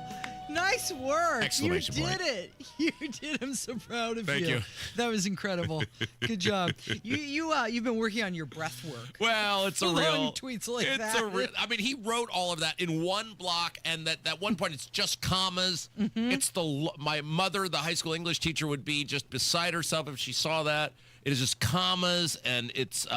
He had a lot to say. He picked on a lot of people too, by the way. Yes, there were. A lot of people taking some arrows in that tweet. So the effort to impeach Donald Trump overwhelmingly failed in the House, 344 to 79. John Fetterman called it ineffective and unhelpful and said that it diminishes the seriousness of impeachment. And even some Democrats have praised Trump's decision about the Middle East. All right, so you had a politician knock on your door yesterday. Is that right? Or he got people, and they knocked on your door? He got people, yeah. One of his canvassers knocked on the door. Oh, man, that's pretty impressive in an off year to have canvassers. Right? Do you want to talk about what he had to say? Did you talk to the person? The dude did. Oh, how exciting! And he asked him a very important question, and you have to hear the answer. Oh, wonderful. It's coming up from 93 WIBC. The NBA playoffs are about to begin. The energy is different. The tension is thick. From way out, and he hits another one. He's at the goal, and he dunked. Halliburton for three. Three ball. Halliburton backs up. Oh! That did not happen. The Indiana Pacers, the Eastern Conference Championship. Halliburton has it pulling up. And Thank you for making us all Pacers proud. 93 WIBC. It's the first day of the first grade, and she found a new best friend. It's a laid-back Sunday afternoon, you wish would never end.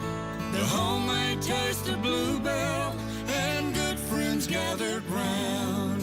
The good old days are being made right now. You'll be one smart cookie when you try Bluebell Cookie Cake Ice Cream. A sweet cream ice cream loaded with chocolate chip cookie cake pieces and swirls of chocolate and vanilla icing. This cookie cake ice cream really takes the cake. The good old days are being made right now. The good old days are being made right now. Look for Bluebell ice cream at your favorite grocer. If you can't find it, please ask for it.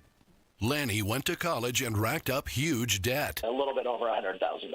For a degree he couldn't use? Now what? I had a friend that went to my computer career. They even helped him get hired immediately after graduation. One of the things I love about IT is that you can work from anywhere you want. You could become an IT pro in just months, including cybersecurity and the basics of AI with zero experience at mycomputercareer.edu. It worked for me, and I know it can work for you. This is one student's experience. Individual results vary. The doctor's office that accidentally mixed up your files has your social security number.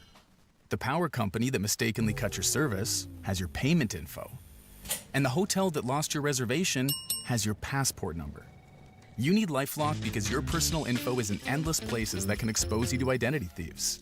LifeLock monitors hundreds of millions of data points every second. If your identity is stolen, we'll fix it, guaranteed or your money back. Save up to 40% with promo code NEWS at lifelock.com. Terms apply. Real stories with Hellsberg. After we met and we started dating, Nancy and I lived 150 miles apart, and I would drive my old jalopy car, and it was roughly a 3-hour distance. It took 3 years I drove across that state back and forth dating her every weekend. Persistence. And I would have never stopped. I had a lot of energy back then, 36 years ago. At Hellsberg, find the engagement ring worthy of your story. Designed with the love, care, and craft it deserves. Visit a Hellsberg store or hellsberg.com. Trust employee owned. B Windows extending our employee discount to you. Up to 55% off, plus 18 months, no interest, no payments. Trust your home to be.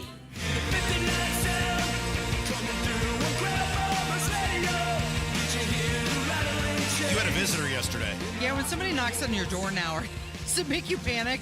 Like, who's here? What do they want? Well, here's how I look Are you at cool it. with it? Well, here's how I look at it. I got a nice security system. I got cameras. Good for you. I've got weaponry, which I can use to defend myself. And I don't open the door because ain't nobody coming to my door that I'm going to want to talk to that I don't know they're coming. And being who you are, I think that's a really good idea that you have a security system. Oh, sure. I mean, it's like you'd have to really want to get me in my house to get my house. And, with the security system and the cameras and the alarms and the weaponry, I mean, I'm going to make you earn it. Right.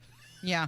So we had a knock on the door, and the dude answered it, and it was a representative for Justin Moed, who is my state representative. Okay. And he was passing out flyers. And so he had a guy? He had a guy. It wasn't him. He had a guy. Right. He had people working for him.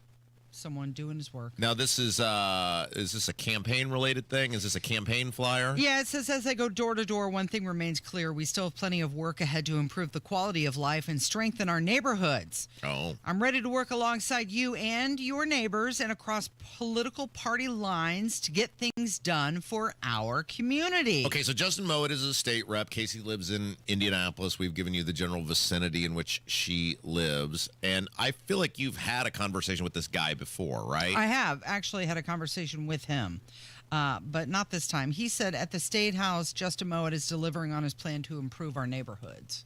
Have you told him about the issues in your neighborhood? Has he been around our neighborhood? The gunshot or firework? Maybe not, because he's sending his people out there instead. That's kind of impressive that a low-level guy like him has a person, like a grunt guy. Like so maybe an intern? How do you, in that heat yesterday? Right. Yeah.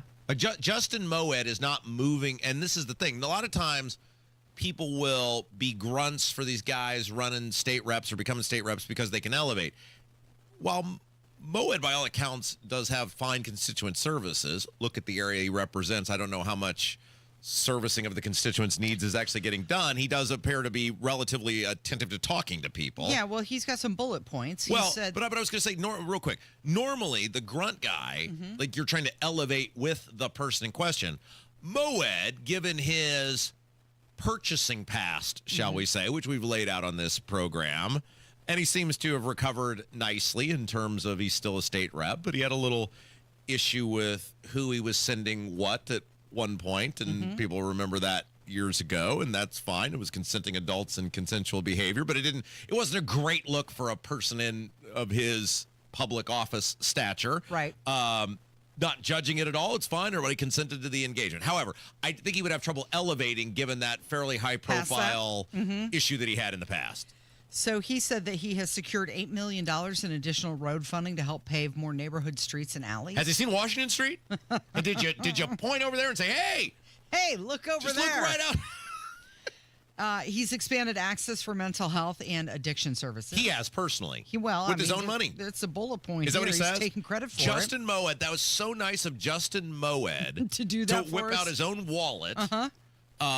And pay for expansion of mental health services. I can't wait to read all the details on all of that. He's also secured $20 million to help the city build a low-barrier shelter for the unhoused population. Unhoused. You mean the homeless? Yeah. Okay, so don't you love this that he's secured? He's done it. It's your money. It's his picture right there. It's your money. He's simply giving you a fraction of the money that you have paid back to you. And they all do it, right? I'm not trying to pick on him. They all do this. It's our money. Right.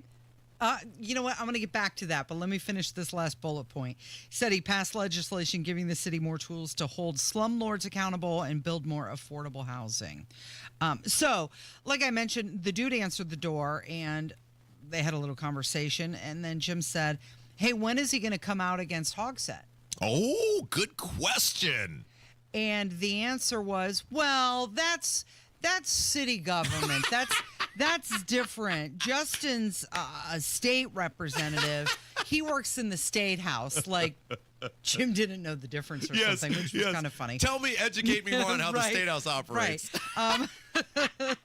And so Jim said, yeah, but he's a representative who lives in the district in the city, so he can still say something.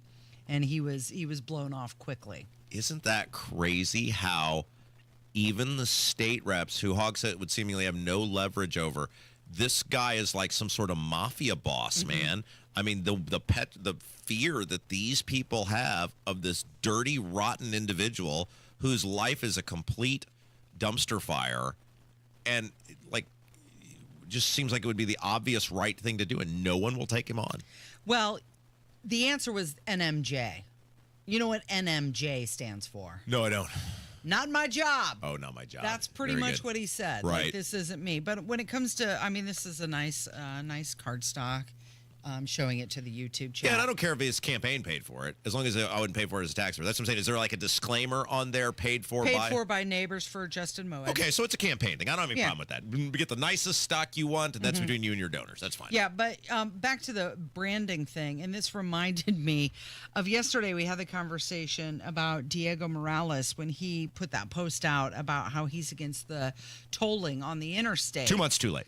So effectively, what he did was 2-3 months after the fact. That's right. Put out a post saying that he was not in favor of the tolling on the toll roads by taking a screenshot of a news story from WNDU in South Bend and then putting his own Secretary of State logo on it.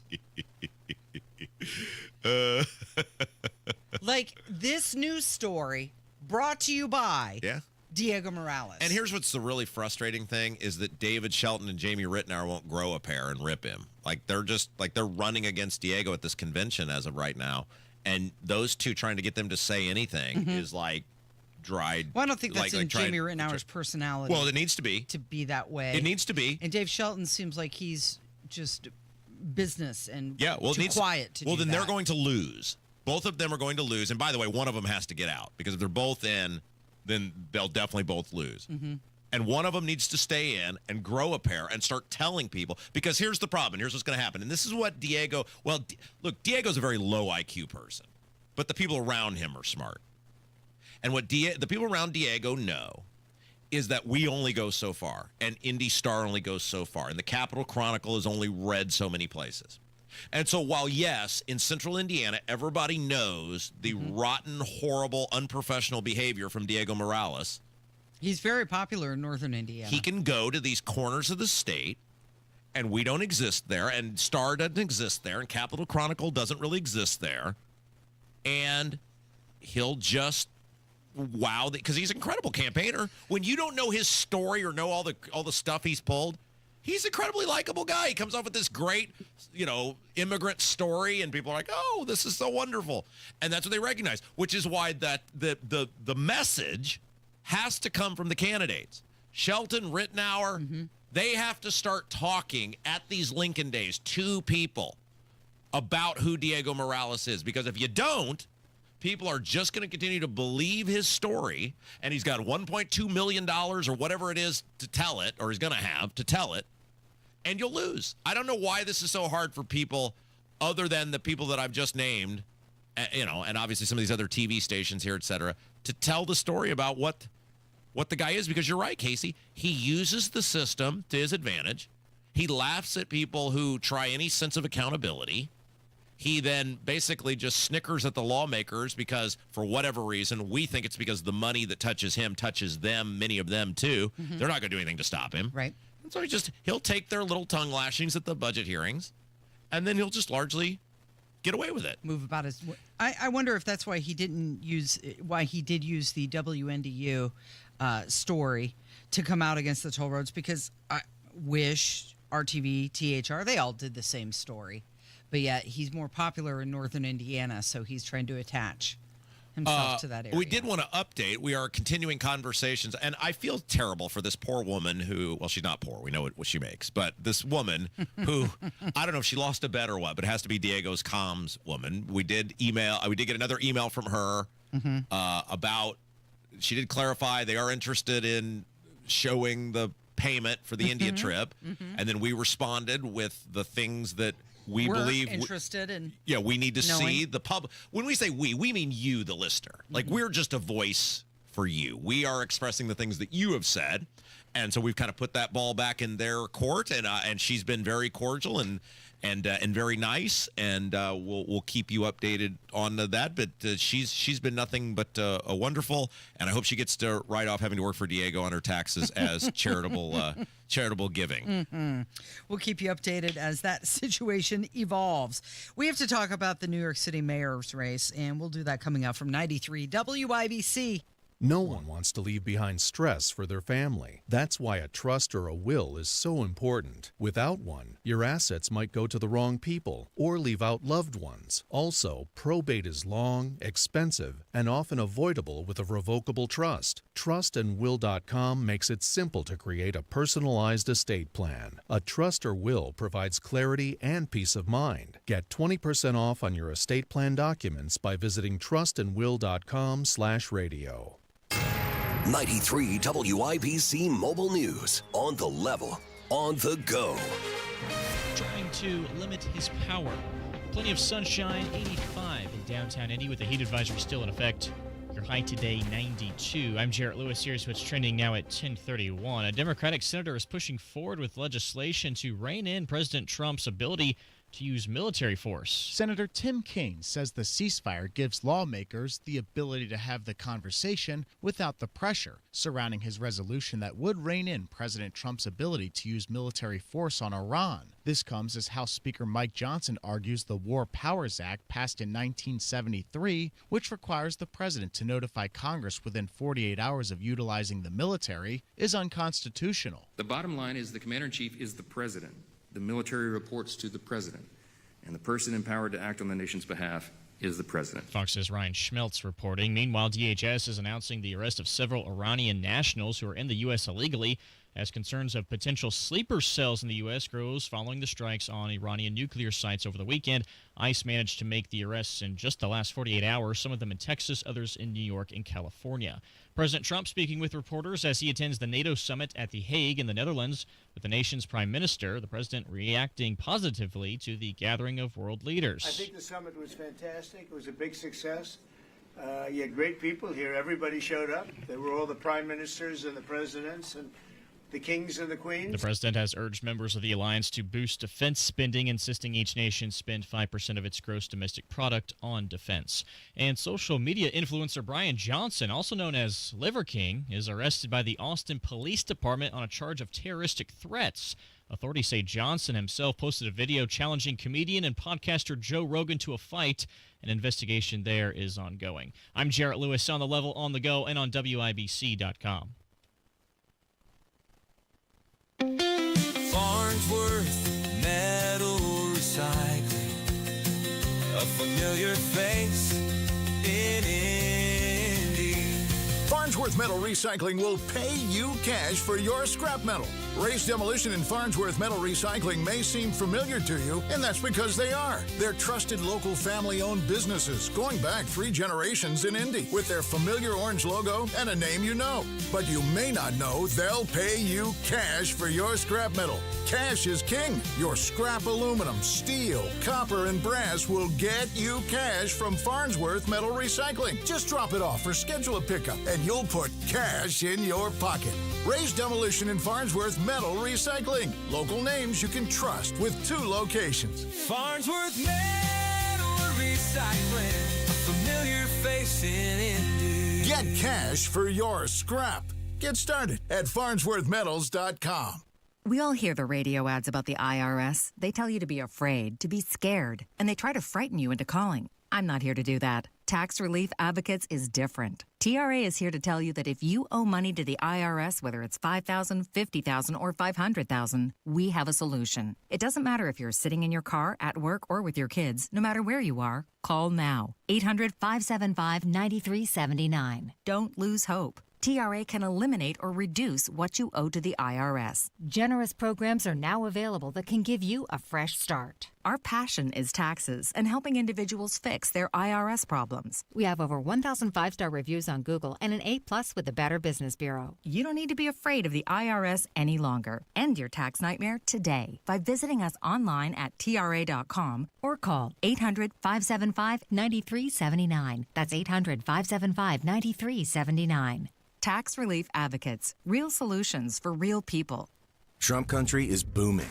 We're building, hiring, and winning in Indiana because energy tax credits put America first, bringing manufacturing jobs home and creating a stronger middle class. Jobs and factories will come roaring back into our country. More production at home will mean stronger competition and lower prices for consumers. And America's comeback depends on American energy. Senator Young, keep what works. Don't repeal energy tax credits. Paid for by Built for America.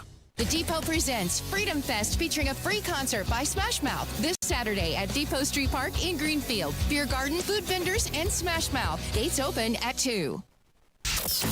You're listening to the Kendall and Casey Show on 93 WIBC. Oh, we do have good news. Yeah, what's that? I had a listener message me because we were talking earlier about are the lights still on at the Mooresville School District, which Somebody the checked on that? superintendent there said if the property tax bill passed, he was going to have to shut the lights out. Mm-hmm. And we've heard from multiple people, just heard from another one who said not only the lights on in the school system, you will see the lights on at the football field as well. Okay. So recreational Great. activity also not Great. interrupted by any sort of property tax reform, which again, we've really narrowed it down. Look, pathological liar is such a strong term. But we don't understand what we're struggling with on this program. The Mooresville superintendent told, when we saw him on the internet television. We were both watching that day in which he said that if the property tax bill passed, you have to shut the lights out. Right. And we don't understand, since the lights are still on and the property tax bill passed, how he could have been that wrong, because we're always told how smart these public education people are. These superintendents are always just the smartest person in any room they will walk in. They've usually got doctor in front of their name, Dr. So-and-so. And so I said, since we're not going to use the term pathological liar, there's no way for that a superintendent would use children as a human shield to get a desired That's result. not possible. No. Then we really have to wonder how the superintendent could have been that wrong. Mm-hmm. And I think we may need to do some sort of testing on his math cognitive abilities, because clearly he was not crunching those numbers anywhere close to accurate, which you then have to wonder with the school system, what else is he making mistakes on? Right. That's a pretty big one. That is a big one. So you have to ask yourself, is he fit to do the job? Well, yeah, right. And again, it's not like he said, well, we'll be mildly disrupted. We have to make some changes over here that won't be good for our kids. It wasn't like he said that. I mean, he made a very definitive statement. The lights are going to Lights are going to shine. And not only the lights still on, they're on the football field, somebody said, too. So if the Mooresville superintendent would like to clarify how he got that wrong, we would love to have him on. And maybe there's some logical explanation for that. And mostly we're just concerned about the children and making sure the lights stay on in the Mooresville school system. So last night there was an election in New York City, and it was a pretty big story because the Democrat mayoral primary nominee is now a socialist. And a Muslim socialist. Yeah. New York. 2023. This will be the 23rd anniversary. No, 24th anniversary of 9/11. Has now elected a Muslim socialist. Look, blue, and it goes back to sort of the conversation we just had last segment, or 2 segments ago, with the country and the divisions. The blue states are becoming so blue, and on top of that, the blue cities are becoming so super blue that logic or rhyme or reason has just all gone out the window. And terms and descriptions that used to in America, whether you were Democrat or Republican, everybody used to just put their hands up and go, no thanks. We spent a world war defeating that. We understand how that operates. Thank you. No thank you. Now we embrace that, and it's time for us just to accept, and we're seeing it here in Indianapolis, where no matter how poorly Joe Hogsett governs, if Joe Hogsett, here's what nobody wants to admit out loud. If Joe Hogsett ran for re-election for 4th term, he would win. He would win. He would win easily. He would win re-election. Because the city, matching what you're seeing in Chicago, matching what you're seeing in New York, anybody, no offense, with common sense, now you got kind of hoodwinked into buying a house in Indianapolis, although I tried to warn you. When Casey first told me where she was living, lack of supply. When Casey first told me where she was living when she moved here, where she bought the house, I just looked at her and I said, "What? What are you doing? Why would you do that?" And there are some people like Hammer who have been here their whole lives, and they're just like, "We're not leaving." But by and large, people with mobility or the ability to get out are getting out, and so you're just left with an ever-increasing level of crazy in how they view government's role or what government should be, making the choices on who runs these cities now, these major metropolitan cities. Okay, so the guy that won the nomination, Zohran Mamdani. Good try. I don't know if that's right or not, but you gave it a heck of an effort. Yeah, that's his name. Is it? Yeah. Okay. Look, I don't know. I haven't even tried. I just call him the Muslim socialist guy. Some of the things that he has previously called for: abolishing the New York Police Department, abolish prisons, abolish medical bills, abolish private health insurance, ban all guns, legalize sex work, safe injection sites, end cash bail, decriminalize drug possession and sentencing enhancements, and all cooperation with ICE. He also wants to have government-run grocery stores. Keep in mind, that's an industry that only has a very small profit margin to begin with. And this is a guy who was not even a U.S. citizen 8 years ago. And one of the things, and I don't think we can miss this, is a major reflection is how sick people are of what they believe is corruption and cronyism from the power structure because they've abused it to such a degree. And in the case of who his primary challenger was, it was Cuomo. Right. Who is the poster child of that, a legacy guy, totally there because of who his dad was. His brother got a TV show and made a bunch of money based on who his dad was. Very little accomplishment from Cuomo, and then he becomes governor, and he's in all these scandals, and then as soon as he weasels his way out of that, then it's the next thing that I'm entitled to. And I think people have had enough of that. That's where, what we should take away from this is the conservatives, if you can actually run good candidates across the state, you can start winning these state house seats. You can start winning these state Senate seats. But you got to run people that fit the district, people outside the system who fit the district, who can do the moderate basics of campaigning well. And I'm talking doors, signs, mailers, etc. You got to raise some money. This guy was in was he a state person? Was he a state? He was something. He was an elected official. He wasn't some no-name guy off the street. He was a senator or something. He'd been in elected office since 21. So he had the basic knowledge of how to pull this off. He had enough connections to be able to do it. And you can largely do that in your own district. Like if you're any sort of known quantity in your where you're running for state house or state senate.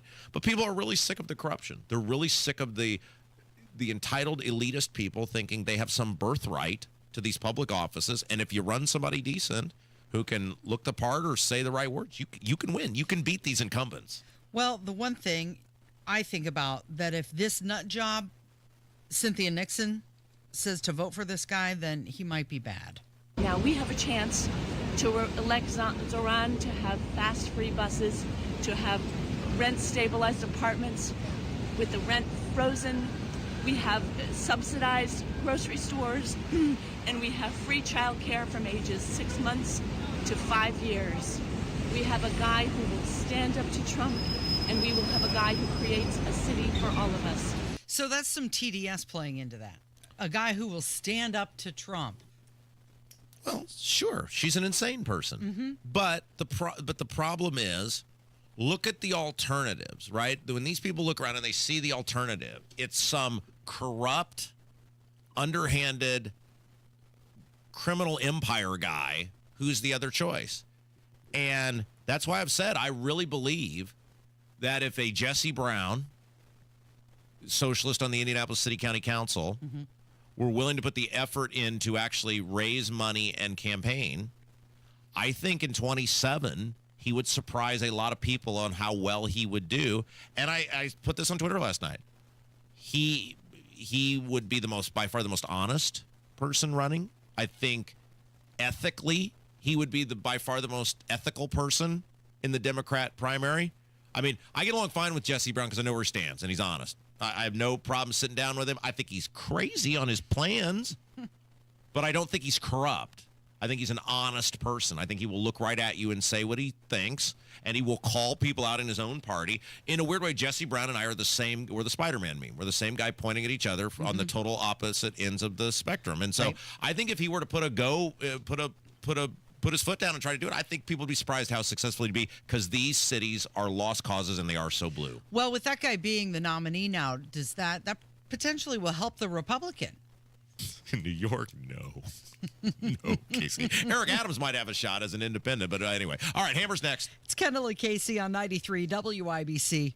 Hammer and Nigel show this afternoon, 3 o'clock. Will Donald Trump drop the F-bomb on any more world leaders? Will Tony Kennett drop an F-bomb when he joins us? Tune in and find out. When people think sleep apnea, they think CPAP. Now at Advent, we do all we can to help sleep apnea sufferers avoid the CPAP machine.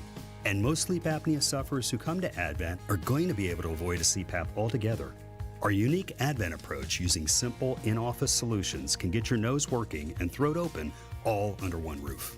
You see, the root of every snoring and obstructive sleep apnea problem lies within the throat, nose, or both. At Advent, we know when we get the nose and throat working properly, most snoring and sleep apnea problems will subside. And we have the most simple and convenient, ultra-effective in-office solutions that can do just that. And this is why people have traveled by planes, trains, and automobiles from corners of the world you would never think of to find the sleep apnea and snoring relief you won't find elsewhere. Go to adventknows.com to schedule your appointment because Advent knows when you breathe well, you live better. AdventKnows.com. Most insurance accepted. You ready to build your custom dream home? Check out Joyner Homes based out of Greenfield. See one of their model homes in person anytime. It is a great way for you to experience the customization and quality of a Joyner Homes custom built home. Plus, you can meet with a new home specialist to learn about their building process. Available lots if you don't already have one. Find out about floor plans and where they build. Model homes are open 7 days a week from noon to 5 and walk-ins are welcome. Find out more at joynerhomes.com. Hi, this is Chris Cox, owner of Chimney Solutions, Indiana. We're celebrating our 10th year in business. Call this month to take advantage of 10% off all chimney sweeps and inspections. We're also celebrating the opening of our new fireplace showroom on 86th Street and Lafayette Road. Come and experience our exclusive lines of wood-burning and gas fireplaces. Call 317-557-6979 or chimneyindy.com. JMV here. The hot summer sales continue at Miss M's Home and Garden and Sundown Gardens. Happening now. Save more when you buy more trees and shrubs. Now when you buy 2, you save 10%, 4, 20%, and get this, you buy 6 or more trees and or shrubs, and you save 30%. Also, if you need a refresh in the porch planters, annuals are 30% off. Miss M's Home and Garden, State Road 135 south of Whiteland Road in Bargersville, Sundown Gardens 186 and Spring Mill Road in Westfield. I'm still going for it, even with higher stroke risk from atrial fibrillation, an irregular heartbeat not caused by a heart valve problem. Over a 3-year study, Eliquis apixaban tablets reduce stroke risk better than warfarin, and over 97% of Eliquis patients did not experience a stroke. A first stroke occurred in 2.9% of warfarin patients versus 2.3% of Eliquis patients. Don't stop taking prescription Eliquis without asking your doctor. It may increase your stroke risk. Eliquis can cause serious and in rare cases fatal bleeding. Don't take Eliquis if you have an artificial heart valve, abnormal bleeding, or antiphospholipid syndrome. While taking, you may bruise more easily or take longer for bleeding to stop. A spinal injection while on Eliquis increases risk of blood clots, which may cause paralysis, the inability to move. Get medical help right away for unexpected bleeding, unusual bruising, or tingling, numbness, or muscle weakness. Medications such as aspirin products, NSAIDs, SSRIs, SNRIs, and blood thinners may increase bleeding risk. Tell your doctor about all planned medical or dental procedures. Learn more at Eliquis.com or call 1-855-ELIQUIS.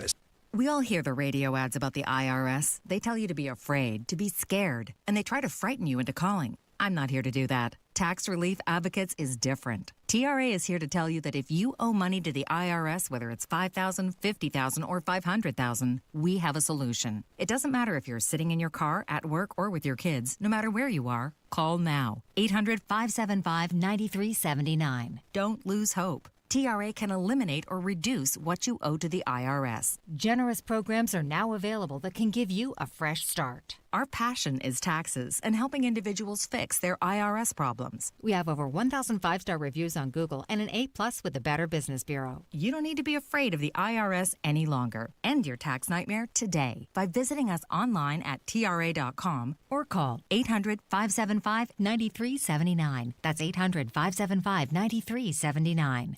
Tax Relief Advocates. Real solutions for real people. Weekday mornings at 7:15, the Tony Katz Popcorn Moment. Brought to you by Boer Remodeling. Don't wait any longer for the kitchen you've been dreaming of. Request a consultation at BoerRemodeling.com. Only 2 months to go. Get ready for a day of golf, good times, and giving back at this year's golf outing powered by Franciscan Health, Thursday, August 7th at the Legends Golf Club in Franklin. Grab your spot now at 1075thefan.com. Jason Hammer, co-host of the Hammer and Nigel Show, number 1 in the afternoons here in Indianapolis. Hello. Clock is ticking. Get your patriotic gear for the 4th of July at the Hammer and Nigel Show merchandise store, store.hammerandnigel.com. We've got it on our social media. You got to order today to get guaranteed delivery by 4th of July. All right, so the lady got booted out of the Democrat caucus last night, Carlino, because she had the audacity to say 10 years is enough of Joe Hogsett's bullcrap, and the Thomas Carl Cook saga was the last straw, so I think you should resign.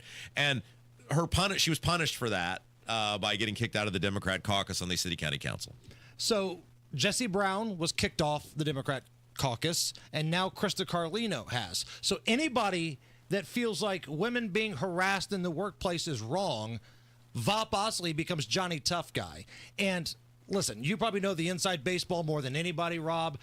It feels like he's probably getting his marching orders from either Boss Hogsett or somebody in that inner circle.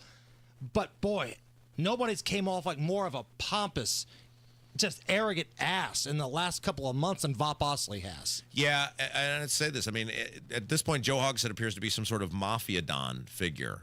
And why?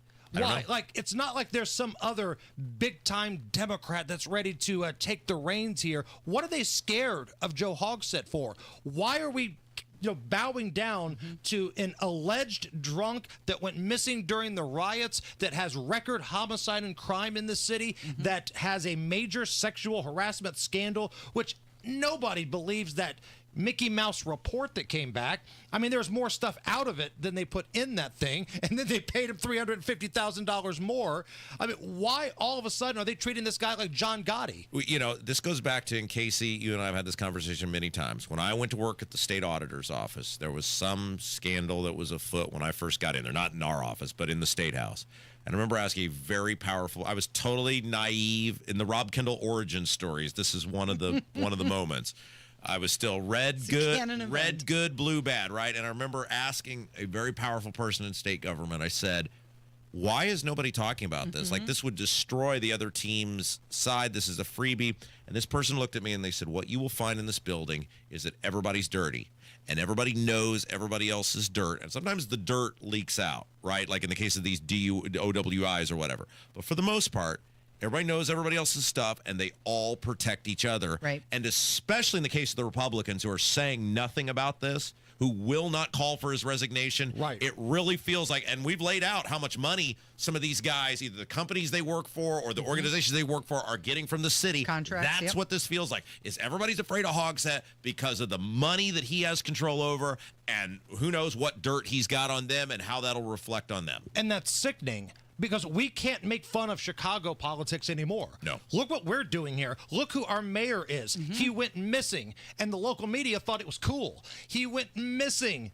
Like, even in L.A. or Atlanta or New York, if the Democrat mayor went missing, their Democrat media would be like, hey, this is kind of a story. Here, Dan Spieler, that little butt sniffer over at Fox 59, and Adam Wren, who's Mr. Hoosier Heartland Politico reporter, those guys, you can't tell where their nose ends and the DNC's ass begins. One of the things that I think is frustrating is the lack of pressing from the media, because it doesn't matter what the politicians do. The media has the ability to get the information. Right. And the two that I single out the most, the two that I just mentioned. One of my friends. Right. All the people, you have to pick one of my friends, Adam Wren. You rip on my people all the time. Suck it up, Buttercup. Like, these are the two that act like Mr. Johnny Tough Guy. Like, I've got hot takes. I'm going to put this big, bold claim out there. They try to be Mr. Hot Take Guy. These guys are such nerds, such butt sniffers. They're the worst. They want to be in the club. Yeah, they want the invites. They want access. Right, a 5-minute interview on Joe Hogsett or Pete Buttigieg and what their favorite ice cream is more important than anything else. Yeah, Spieler used to have me on that show all the time, and then I stopped getting invited. And I think I stopped getting invited because I was too mean to the Republicans. Like, they want to, like... And that's fair, and you're right to do that. But he was another one of those folks that owed me an apology for the Camp Atterbury story. Oh, that's right. So am I a little bitter? Yeah. That little ankle biter owes me an apology. So does that big-eared dork at 13. Old 2 L's, right? That's right. Yeah. All right, what's coming up this afternoon?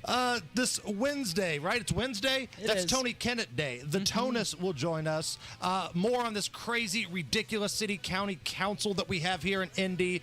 And we're going to have a lot of laughs. Thanks, Hammer. It is Kendall and Casey on 93 WIBC.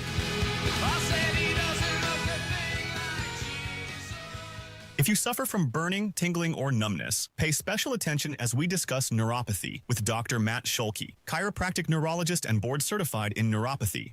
What is neuropathy? Neuropathy is nerve damage in the feet or hands. What are the symptoms? The symptoms are numbness, burning, tingling, pain, and loss of balance. Is neuropathy treatable? Absolutely, and we get amazing results. If you have burning, tingling, numbness, pain, or balance issues, call Dr. Schulke today for a free nerve damage screening. This screening will tell if you're at risk for serious complications and if you're a candidate for their specialized treatment program. Don't wait until your symptoms are so severe nothing can be done. End-stage neuropathy leaves people confined to walkers, wheelchairs, even amputations. The first 10 callers will receive a free nerve damage screening. Simply call 463-400-3338. Act now. Call 463-400-3338 for your free nerve damage screening. 463-400-3338. Hey guys, it's Rob from my friends at Universal Windows Direct. What an incredible deal going on right now with Universal Windows Direct. Man, it is super hot out there. Not getting any better anytime soon. That's the bad news. The good news is you can stay cool in your home all summer long, and one of the great ways to make sure you do that is by upgrading your windows. So if you've been on the fence, been thinking about, I need to do this, now's the time to strike. Listen to this deal, the Home Improvement Season Sale with Universal Windows Direct. Get payments for as low as $99 a month. Didn't stutter, $99 a month, or no payments and no interest for an entire year. Now, some restrictions may apply, so to get all the information and, most importantly, schedule your totally free in-home estimate and learn how you can get payments for as low as $99 a month or no payments and no interest for an entire year, call Universal Windows Direct today, 317-659-7574, 317-659-7574. Check them out on the web, universalwindowsdirect.com. The Depot presents Freedom Fest featuring a free concert by Smash Mouth this Saturday at Depot Street Park in Greenfield. Beer garden, food vendors, and Smash Mouth. Gates open at 2.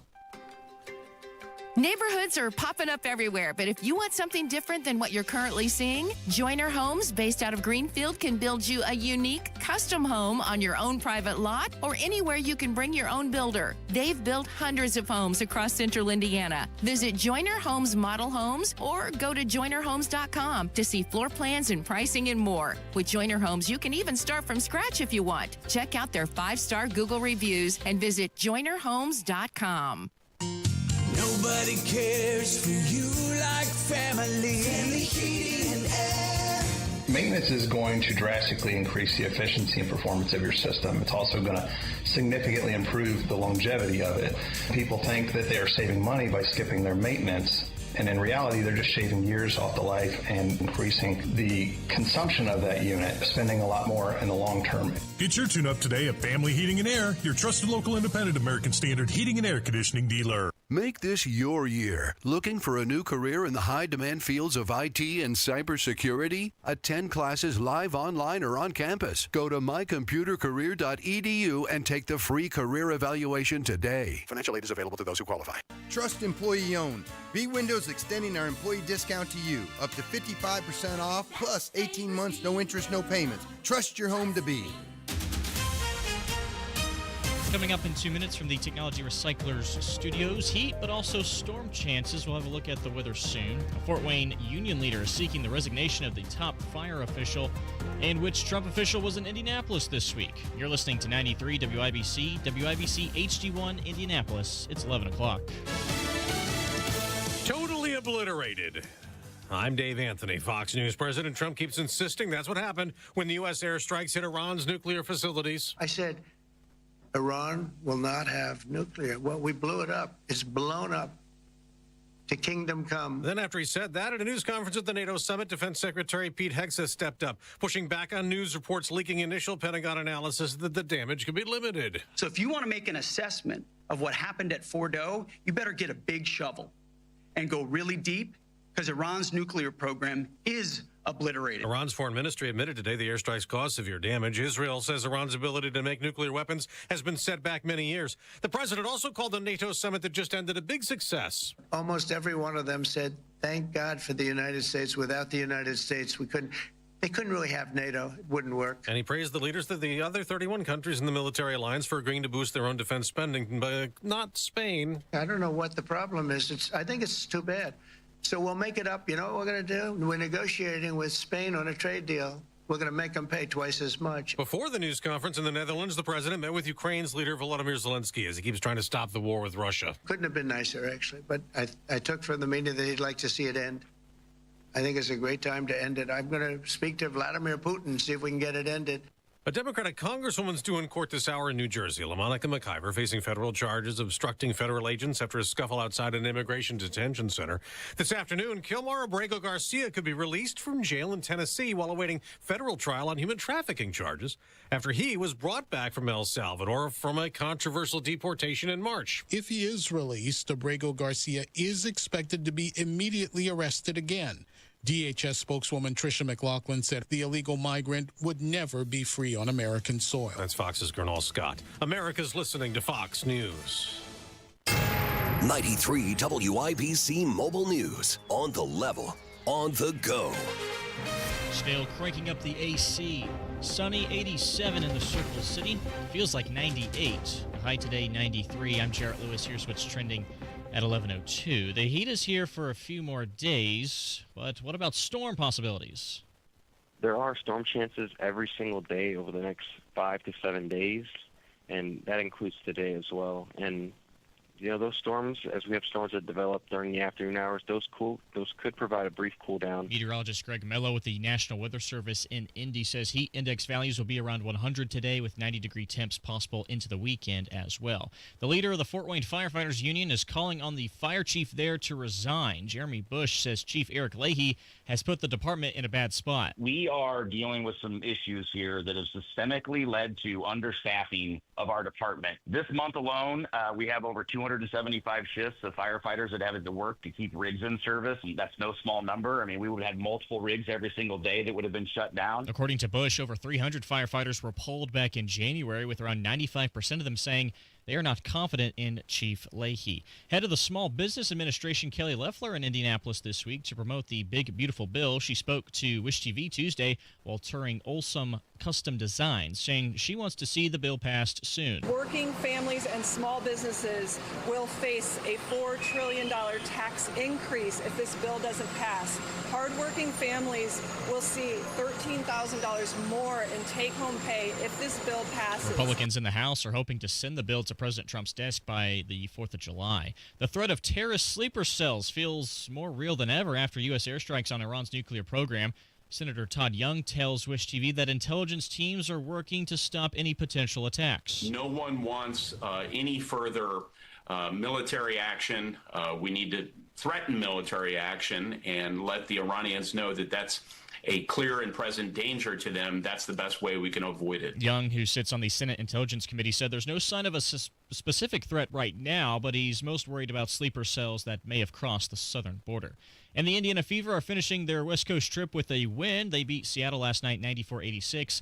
Aaliyah Boston finished with a career-high 31 points. The Fever are back home tomorrow night to take on the Los Angeles Sparks. I'm Jarrett Lewis on the level, on the go, and on WIBC.com. I'm still going for it, even with higher stroke risk from atrial fibrillation, an irregular heartbeat not caused by a heart valve problem. Over a 3-year study, Eliquis apixaban tablets reduced stroke risk better than warfarin, and over 97% of Eliquis patients did not experience a stroke. A first stroke occurred in 2.9% of warfarin patients versus 2.3% of Eliquis patients.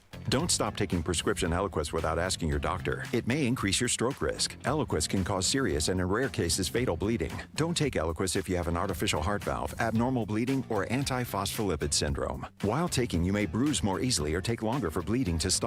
A spinal injection while on Eliquis increases risk of blood clots, which may cause paralysis, the inability to move. Get medical help right away for unexpected bleeding, unusual bruising, or tingling, numbness, or muscle weakness. Medications such as aspirin products, NSAIDs, SSRIs, SNRIs, and blood thinners may increase bleeding risk. Tell your doctor about all planned medical or dental procedures. Learn more at Eliquis.com or call 1-855-ELIQUIS.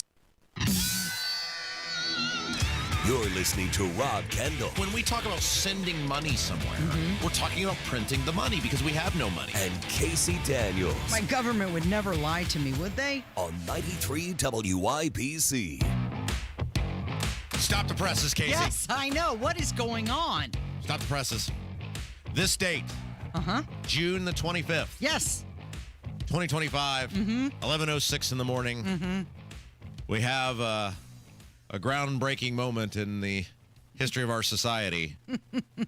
An arch nemesis of mine and I are in complete agreement. Arch nemesis. It's like one of those moments where the Palestinians and Israelis come together the North and South Koreans brief shining moment. agree at the demarcation line. Yeah. I just saw the GIF that you put out about this. You can actually read this on Twitter. We give credit. We don't. I mean, we do hold grudges, but we are willing to, even when some of the most ridiculous amongst us say things that make sense, we're willing to put that out into the ether because we're all about good ideas and good policy. And our old pal, Mouthy Matt Gentry, the mayor of Lebanon, made a very strong point. Yep. He said, rereading the Kernan-Shepard report on streamlining local government from 2007. It's amazing how the vast majority of its recommendations are still completely valid and justified today. Nearly 2 decades later, we are still grappling with the failure to implement it. Okay, so let's talk about this for a couple minutes, shall we? Just indulge me in this. Because, yes, he's right. Well, most of our audience knows this, but have you seen our ratings? I have seen them. I'm going to see them more in depth when we get off the air today. New people always coming in. So most of our audience knows, but Kernan-Shepard was a document put forth by Mitch Daniels. It was overseen by Joe Kernan, former Democrat governor of the state of Indiana, and Randall Shepard, the Republican Chief Justice of the state Supreme Court. And their charge was to find ways to make local government more efficient, more effective, and most importantly, cost less for the taxpayers. And you got to remember, this was a pre-tax cap world, and we'll get back to that in a second, because we'll talk about how little some of our politicians know today based on some of the information they've decided to parrot out there recently about property taxes. And those two, they had a group of people, a working group, and they came up with a fabulous set of ways to streamline, to get rid of, we're not talking about cutting vital services, we're talking about there's nothing that's bipartisan anymore. And this bipartisan group of people said, here's the things that are clearly not working. Here's the ways we think we can make them more effective and more efficient. And if you just enact this roadmap, within a decade, you're going to have a much better local governments across the state. It's going to free up all sorts of money. It's going to make decisions easier, et cetera. And it'll be more transparent for the taxpayers, all of this stuff. And what happened was the General Assembly got these recommendations, which Mitch Daniels was pushing, and there was an outcry primarily from township trustees who were going to see their gravy train go away. Sounds really familiar. Boy, howdy, doesn't it? I've seen this show before. Doesn't it? And so what they did is they threw it on a shelf, and for going on, it's been 18 years now, that document and the great ideas that were found in it have collected dust. Now, here's what's the hilarious thing about how little some of our main elected people know about property taxes and property tax reform. Sometimes, Casey, I will throw things out just to see how stupid the people around me are, to see what you will parrot. And one of the things, about midway through this property tax debacle this year, I started getting some red flags. Remember, we talked at length about this off air, and I said, I think some people are getting squirrely. Yeah. And so one of the things I put out there just to see what would get parroted is said, Mitch Daniels had a 4-year plan to reform property taxes, which of course is not, for anybody who knows remote amounts of history of the state of Indiana, Mitch Daniels' property tax reform was the settlement because the lawmakers did not want to do the Kernan-Shepard report, the local government reforms. Okay. Mitch Daniels knew the property taxes would fix themselves in large part if the local government reforms were enacted, because he knew how much waste was going on. Now, it doesn't mean he wasn't interested in property taxes. It doesn't mean that wasn't on his mind. It was. But he knew the system. Boy, doesn't this sound familiar, Casey? The system, hello, IEDC, is so broken that until you tear the system down itself and build up a new system, you're not going to fix it by tinkering around the edges. Yeah, it's putting a Band-Aid on it. He wanted the local government reform. What he got was when in 2008, 2007, 2008, when those Meridian Kessler assessments hit and those people went ballistic, and then it led a flood of people onto the State House, he went to the lawmakers in an election year and said, your choice. Local government reform or property tax caps. Right. And Jim Merritt will back this up. He has on this program. He's backed up everything I'm telling you right now. He was there for all of it. And those lawmakers, because they were so afraid of these local elected officials, said, whatever, so we don't have to do local government reform, Mr. Governor, whatever you want, we'll do it.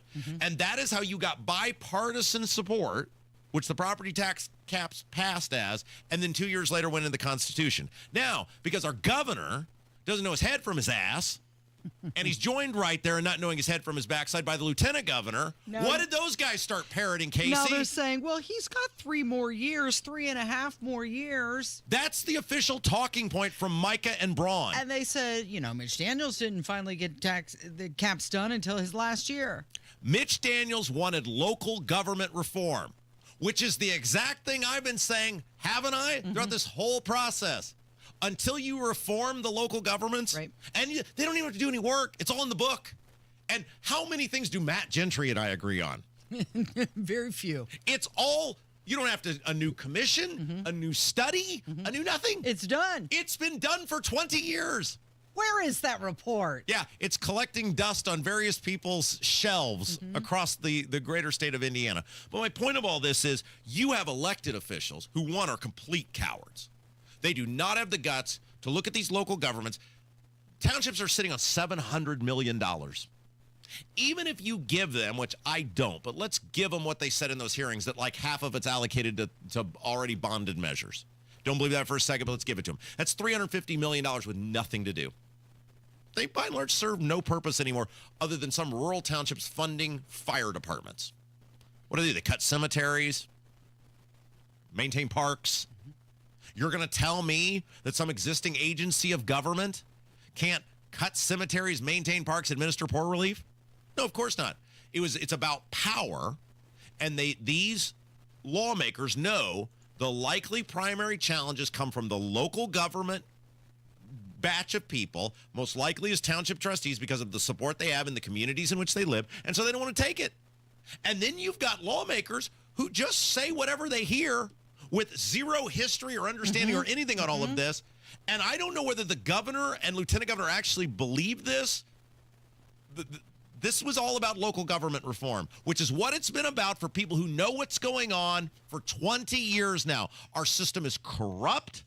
It's inefficient. It's ineffective. It is designed to enrich a select group of people at the expense of everyone. And I think the prosecution will rest on this, Your Honor. The mayor of Lebanon and Rob Kendall agree. That's how obvious this thing is. Yeah.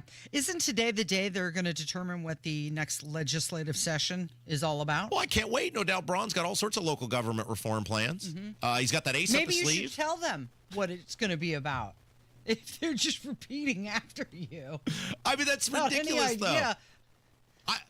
I asked Micah before, then how did Mitch Daniels do that? And he'll just stare back at you because he doesn't know, because it's not real. Mitch Daniels took property tax reform. He wanted property taxes fixed. But he was going to do that through local government reform because there's a reason the property taxes got completely out of control within 10 years of the thing being passed. Because the system is broke, and you can Band-Aid that system. You can, air quote, fix it in the moment. But smart guys like Mitch knew the only way you're ever going to solve the issue is to tear down the system itself and build it back. And that's why I knew through the whole thing that it was going to fail. I knew they were never going to fix it because you can't fix it as long as the system itself is in place. A majority of Americans say they don't feel financially secure. This is according to a Bankrate 25 financial freedom survey. 77% of adults say they are not completely financially secure.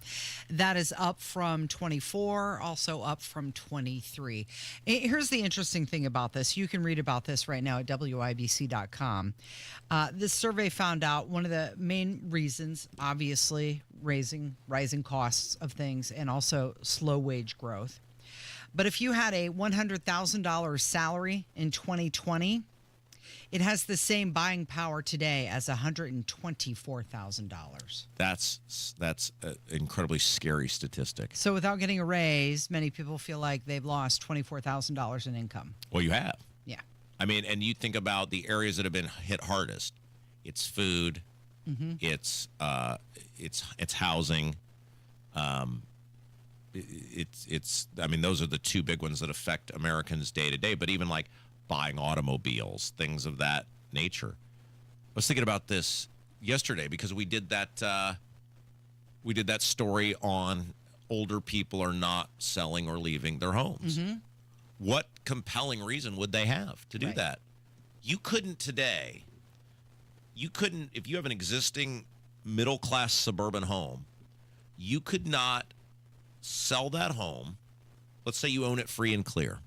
Let's say you're 70 years old.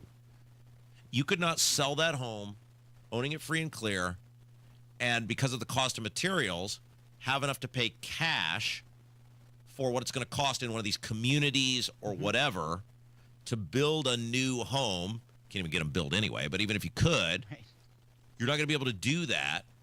And so then you're in the interest game. Well, why would some aging person who can still maintain their house, even if it's a little more work, why would they do that to themselves? It seems like a lot of hassle, right? As with everything else, as with the topic we just discussed, the politicians have broken everything. It's their fault. This didn't happen accidentally. It happened because the politicians shut society down, and then because they're dishonest, dirty, rotten people, lied to you and tried to make you think that they could shut society down and there wouldn't be massive long-term ramifications. And the way they did that was things like what Eric Holcomb did was where he was just handing out everybody who wanted to be on Medicaid. Yeah. Oh, yeah. You get on. You get on. You get on. It'll just last forever. It'll be fine. See, we shut society down, but you'll still get free medical care.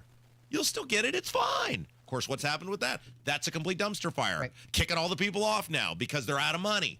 Or something like this. Oh, yeah. You'll be able to get a home at 2.5% interest. And the economy's going great. Hey, but you shut everything down. Nobody's going to work. Yeah, but look at how good the economy's doing. We're just going to give you money. It's a miracle. Or you're right, Casey. Printing trillions of dollars and handing them to people and going, go buy yourself an iPhone. You treat yourself. So 45% of people say they need a 6-figure salary income just to feel comfortable. The average U.S. salary around $81,000. And so they're going to need more than double than that. But listen to this. If you want to, this is just to feel comfortable and secure. And it affects Gen Z, Gen X. Gen X and women are the ones who are feeling the most insecure right now about their finances. I would guess it's Gen X because they're nearing retirement. But if you want to feel rich, this isn't comfortable. This is rich. 55% of people say they need at least a $200,000 a year salary to feel rich. 39% that say they need $500,000, and 26% say they need to make $1 million. Yeah, you got a real spending issue if you're talking that number. Now, again, $200,000 is not a lot of money. You certainly, many people make $200,000, and you would not look at them and go, oh my gosh, they're so rich. They live a comfortable lifestyle. But here's the reality of the world we are in now going forward. We are now, for most people, in a reality that the baby boomers will be the last generation to have any sort of retirement. No, it's not true for everyone, but I'm saying for many people that they will have any sort of retirement. Most people will work some sort of part-time job well into their 70s, maybe even their 80s, depending on their physical health. The able-bodied people, the idea of both parents working is now a permanent thing.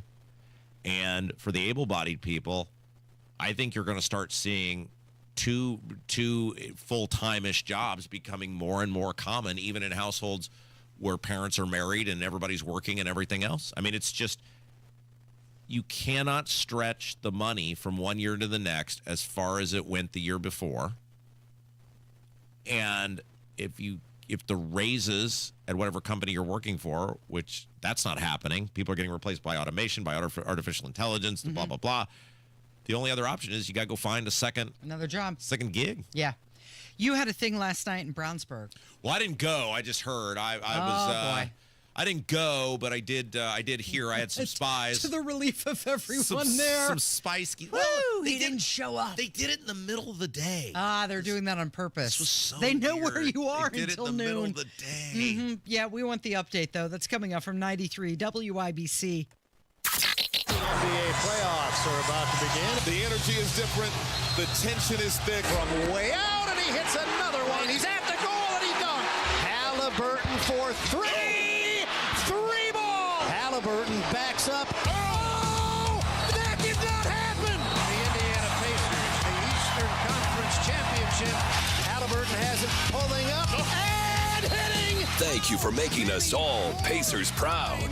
93 WIBC. It's Jeff Jr. from Trajan Wealth, and I've got something important to talk to you about, your 401k. If you have changed jobs, there are two very important considerations. You don't want to leave your 401k behind, and you don't want to roll it over into your new company plan without consulting Trajan Wealth first. 401ks will often have limited investments or age-based options. Since companies have to make choices to suit all employees, they may not be suited to you, which could cost you fees and money. When you roll over your 401k into an IRA, you not only keep your money growing tax deferred, but you also gain access to a world of investment options specifically designed for you. Trajan Wealth and our fiduciary advisors have helped thousands, and we can do the same for you. 317-480-4040. That's 317-480-4040. Advisory services offered through Trajan Wealth LLC, an SEC registered investment advisor. We all hear the radio ads about the IRS. They tell you to be afraid, to be scared, and they try to frighten you into calling. I'm not here to do that. Tax Relief Advocates is different. TRA is here to tell you that if you owe money to the IRS, whether it's $5,000, $50,000, or $500,000, we have a solution. It doesn't matter if you're sitting in your car, at work, or with your kids. No matter where you are, call now. 800-575-9379. Don't lose hope. TRA can eliminate or reduce what you owe to the IRS. Generous programs are now available that can give you a fresh start. Our passion is taxes and helping individuals fix their IRS problems. We have over 1,000 5-star reviews on Google and an A+ with the Better Business Bureau. You don't need to be afraid of the IRS any longer. End your tax nightmare today by visiting us online at TRA.com or call 800-575-9379. That's 800-575-9379. Tax Relief Advocates. Real solutions for real people. Trust employee owned. B Windows extending our employee discount to you. Up to 55% off, plus 18 months, no interest, no payments. Trust your home to be. This could be breaking news. I don't know. But I'm working through it in my mind. It's Kendall Casey Show, by the way. I'm Rob. That's Casey. I think I am getting to the point where I am for banning private money in elections. I'm getting there. I'm not all the way there, but I think the system has become so corrupt that I think I may be at the point where I am for just completely banning private money for public elections. Is that because the person with the most money wins? Well, we've just basically, there's two factors. One, these super rich people who are just buying public office. Mm-hmm. Of which, i.e. Jefferson Shreve. Well, Shreve, let's see our current governor. Mike Braun bought a U.S. Senate seat. He bought his way through that primary in 2018. Mm-hmm. I mean, Shreve's a great example. How many of these super rich? I mean, the reason we're talking about this is there's a story about J.D. Pritzker who's going to run for president. He's the governor of Illinois. He's, one of those hotel chains. He's an heir to, right? That's how he made his money. His net worth or inherited his money. Right, inherited. His net worth is $3.7 billion. He's just like you and me. And I mean, the man of the people. The idea on these elections of infinitely wealthy people, regular folks who are not willing, who don't have the money, they can't compete. And I'm not saying I have the framework for this. I'm not saying I'm all the way wed to this. I just keep seeing this stuff happening.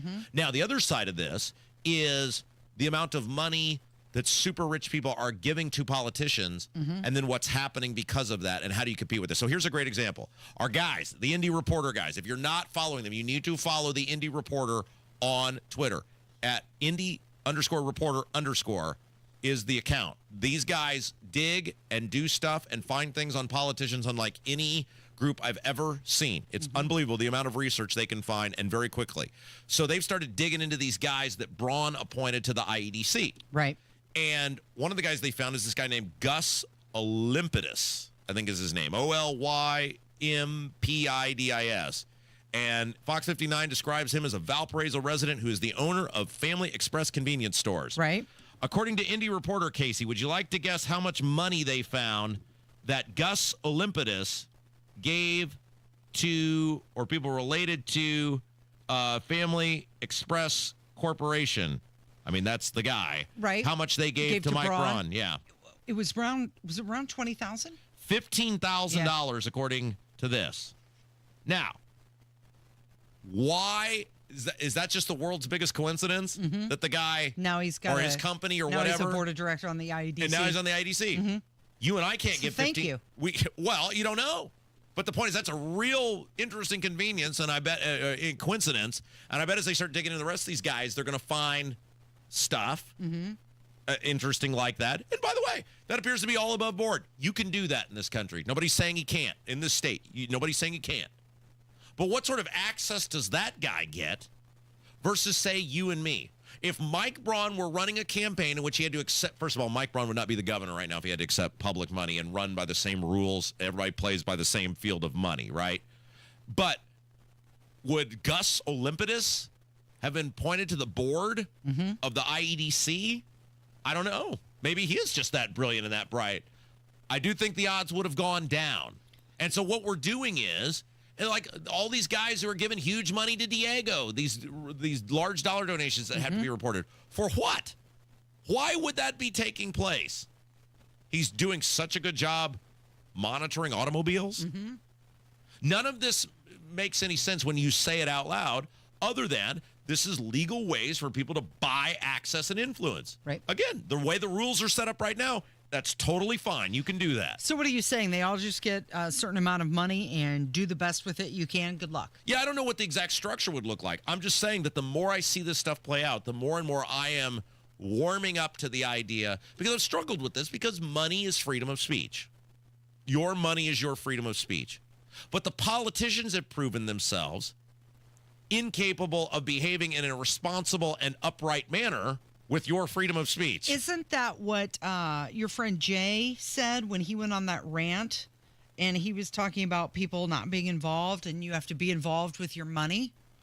Yeah, but you ain't going to be involved with money like that unless you're really rich. $200 ain't buying you the same access that $15,000 might, right? No, that's very true. It's very true. No. Joe Rogan and Bernie Sanders got into that about how much people were spending on elections. Do we have audio of that? Yeah, we do. You want to hear it? Yeah. All right. What it says is, you're a billionaire. You have now the constitutional right, because your money is your freedom of expression, right? So you don't like Bernie Sanders? You can put millions or hundreds of millions of dollars into a campaign and express your view about how terrible Bernie Sanders is, right. And you can buy that election, right? That's your constitutional right.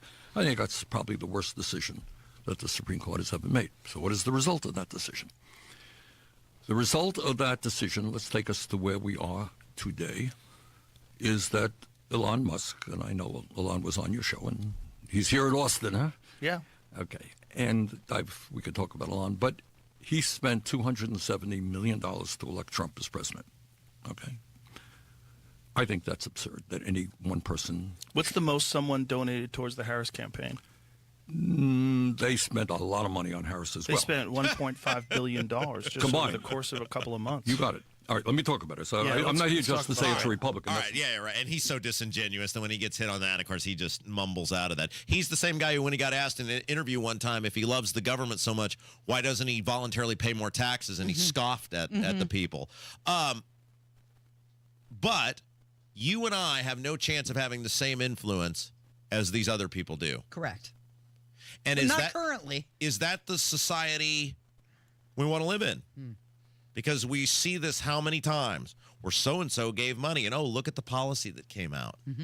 I think we got to have a real conversation about what our elections look like in a world in which people do not have equal access to their elected officials because of the money they can't afford to give. I don't think that makes me a socialist. I don't think that makes me a communist. I think that makes me an honest person who's looking at what's going on around me and saying, clearly, we are not... the most money wins. We are not getting represented the way other people are getting represented. We're not having the voice that other people are having, and that should be something that should alarm every single person.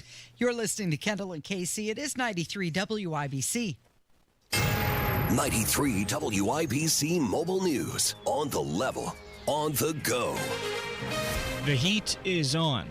I'm Jarrett Lewis. Here's what's trending at 11:30. Triple-digit temperatures are what you can expect all week long. Forecaster Greg Miller at the National Weather Service says there will be little to no rain to break the heat. The relief from the heat and the humid conditions looks like that won't really be coming in until early next week or the middle of next week. Tonight, any leftover storms should wind down, but it'll still feel muggy and mild with lows in the low to mid-70s.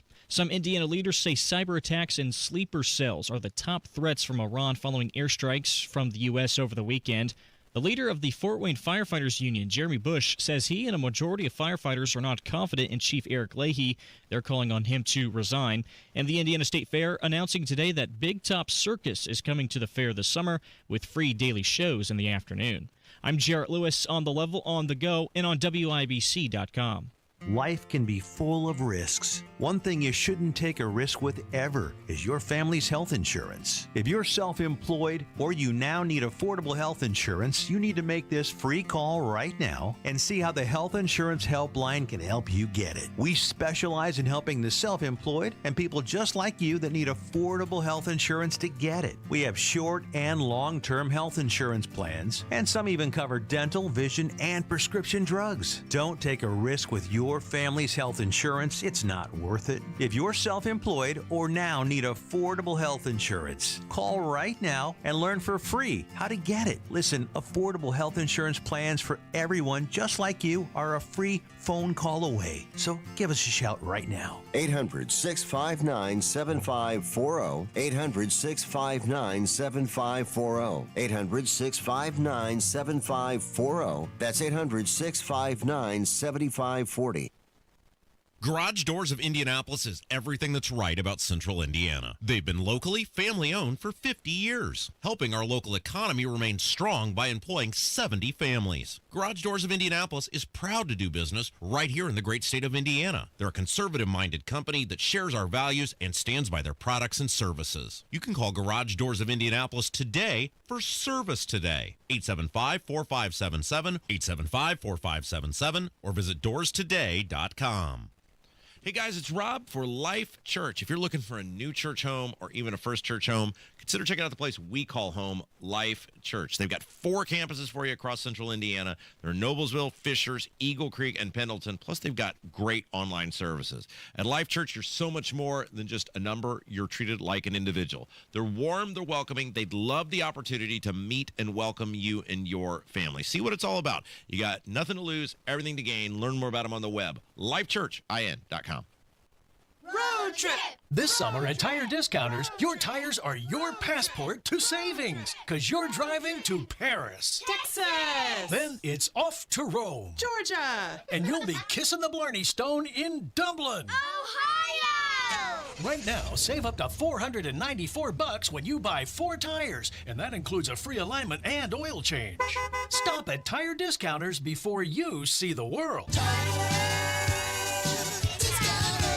Downtown Indy's Fourth Fest, presented by UA Local 440 on the Indiana War Memorial Grounds, kicks off with a street party featuring live music, a kids zone, great local food, and more, 6 to 10 p.m. Then fireworks with an amazing grand finale, thanks to the Indiana Fever and WNBA All-Star Committee. The street party is brought to you by Indiana Donor Network and Donate Life Indiana. One organ and tissue donor can save 8 lives and heal 75 more. Sign up at donatelifeindiana.org and talk to your family about your decision. For more info, go to downtownindy.org.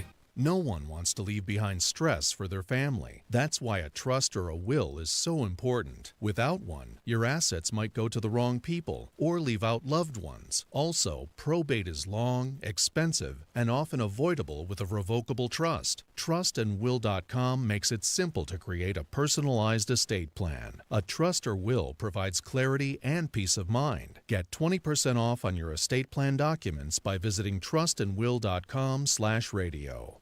Weekday mornings at 7:15, the Tony Katz Popcorn Moment, brought to you by Boer Remodeling. Don't wait any longer for the kitchen you've been dreaming of. Request a consultation at boerremodeling.com. You're listening to the Kendall and Casey Show on 93 WIBC. Oh, Casey, another very reassuring email from a listener. Oh, yeah, what's that? Yes, the lights are on in the Mooresville schools. They're just going to keep checking in. So now we feel very confident that the lights have remained on in the Mooresville schools. That's 3 reports that they are. Yeah, and these are all independent people of each other. So now that we know the lights are on in the Mooresville schools, the question for the superintendent, who said very emphatically if the property tax bill passed, he would shut the lights off in the Mooresville schools. We now need him to come on the program. I'm going to put you in charge of reaching out to him. Sure. I'm going to guess he wouldn't be too thrilled to get an email from me, but you're very likable. So I'm going to let you reach out to him and see, because we know in no way would he use a child as a human shield. No. We know under no circumstances would he have just said hyperbole and used fear tactics to try to get his way. So what we need to know, because we want to correct for other school districts too, is how he could have been so wrong about having to shut the lights off in the school district, because that's a pretty direct, definitive statement. Yeah, that is something, isn't it? So you will today reach out and just say, hey, we want to know how you could have been so wrong about shutting the lights off. Yeah. And invite him on the program. Okay. Very good. So Trump has urged Senate Republicans to lock themselves in a room and finalize the one big, beautiful bill. He said that their Independence Day recess is in jeopardy, Rob. Oh boy. He's threatening vacation time. Get it done. Oh. Yeah, I would look at him and say, I don't work for you, and your bill stinks, and it's got a lot of horrible things in it. They're going to really hurt future generations and the American economy. So, no, I'll work at my own pace, and if you don't like it, don't care. Okay, so... Bet nobody does that, Case. Bet nobody does that, but No, that's what I would do. I don't think so either. A poll showed that 64% of Americans oppose the bill. She's going to sneeze. There she goes. God bless you. There, you're still going. God bless you. That's exactly how I react. Oh, she's still going. Yeah, I know. I get something when I think about the big beautiful bullcrap bill. It ain't a tickle in my throat. It's a pounding in my head. Look, there's no way this thing needs to die, and we've talked about it. It needs to die. What they need to do is let it fail, go to the president and say, Mr. President, we are prepared with moderate Medicaid reforms to not only reestablish your tax cuts for the next 10 years, the tax rates, which will keep stability in the U.S. economy, but we're also fully prepared to fund your border initiative. And with moderate reforms to Medicaid, which are simple work requirements and able-bodied people getting off their fat duffs and going to work, we'll be able to pay for that. We'll root out some waste, fraud, and abuse. It'll be revenue neutral, and then we'll deal with everything else piece by piece. That's what needs to happen. Trump doesn't want that to happen because he knows there's a bunch of legalized vote-buying schemes in this bill that will never survive on their own, and he has to be able to do it without the filibuster because there's no way he'll get 60 votes. So what he's trying to do is bark and intimidate people into doing his bidding on things that are going to be harmful in the long run because somebody's going to have to pay that tab eventually. And I don't see how they're going to square all of this now with all the changes the parliamentarians made. The liberals are still mad. Now the SALT people in the House are screaming. You're making yourself look bad. And the end result isn't even something that people are clamoring for. So they're expected to vote on it Friday or Saturday and push it to the House for approval next week. All right, she's hanging on by a thread. Do you need to go to the bathroom? Are you okay? It's making my eyes water. Well, I'm saying too. it would just be easier for me just to talk to myself for the next hour, next 2 minutes. Well, now let's hear from the Treasury Secretary because he said the big, beautiful bill is not going to drive up the deficit. How are you convincing conservative members that this is not going to have a negative impact on the deficit? I think it's through growth, and we are constraining spending and bringing that down, so the trajectory of the deficit to GDP will change. I'm going to quote the Eagles, if you would allow me. Yeah. I think this would just describe what we've just heard there. You can't hide your lion eyes, and your smile is a thin disguise. I thought by now you'd realize there ain't no way to hide your lion eyes. Every independent estimate of this bill talks about the multiple trillions of dollars it will add to the debt. That's on top of the annual deficits we're already running. See, they're fighting about how much we're adding to the current trillion or whatever it is every single year, trillion plus. We're talking about adding this on top of that. They're never rectifying the system. They're never getting the spending under control. You can't grow your way into $1.5 or $2 trillion annually of tax revenue that's going to pay for it. It has to come through reforms and cuts, and they're simply not going to do that. And that guy is gross for lying to the American people. I was going to say, you're telling me the Treasury Secretary is not being forthright and honest when he says that they're constraining spending.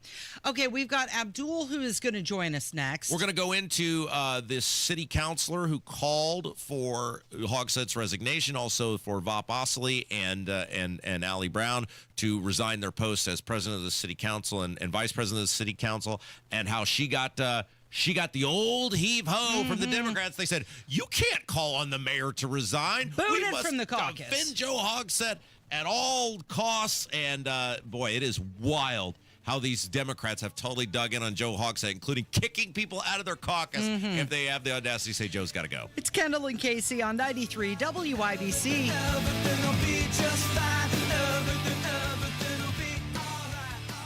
Coming up on Tony Katz today, NATO agrees to a 5% spend.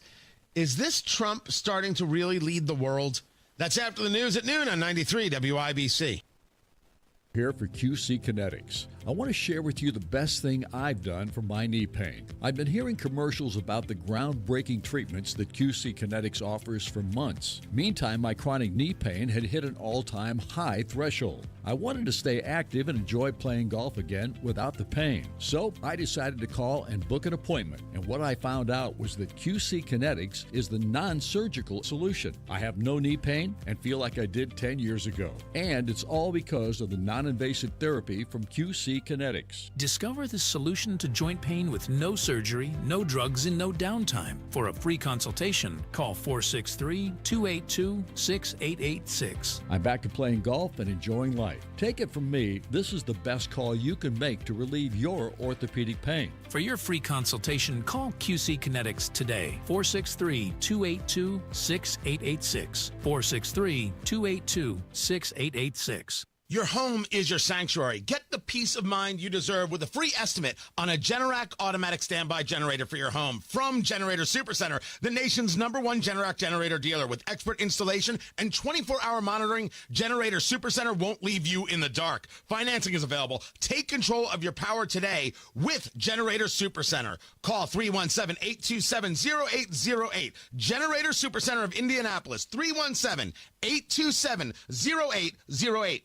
Summertime's here, so get a hot summertime deal at Tom Roush Lincoln. Get Lincoln's employee pricing on most all new Lincolns. Get up to $20,000 off select 2024 Navigators. Up to $8,000 off select 2024 Lincoln Nautilus. Come and see why the Roush family has served the community for over 53 years at Tom Roush Lincoln. Navigator MSRP $105,195. Nautilus MSRP $60,195. 2025 Navigators excluded from employee pricing. Subject to credit approval. See dealer for complete offer details. Big Joe here for your trusted local independent American Standard heating and air conditioning dealer, B&W HVAC Plumbing and Electrical. With a B&W Premier Club membership, you'll stay ahead of breakdowns and costly repairs. Our members get routine maintenance, priority scheduling, and exclusive discounts, saving you money and keeping your family comfortable all season long. Visit bplusw.com or call 317-214-0108 for more information. B&W HVAC Plumbing and Electrical, your American Standard dealer since 1961. Sometimes an identity threat is a ring of professional hackers. And sometimes it's an overworked accountant who forgot to encrypt their connection while sending bank details. I need a coffee.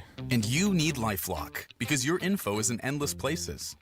It only takes one mistake to expose you to identity theft. LifeLock monitors hundreds of millions of data points a second. If your identity is stolen, we'll fix it, guaranteed, or your money back. Save up to 40% your first year with promo code NEWS at LifeLock.com. Terms apply.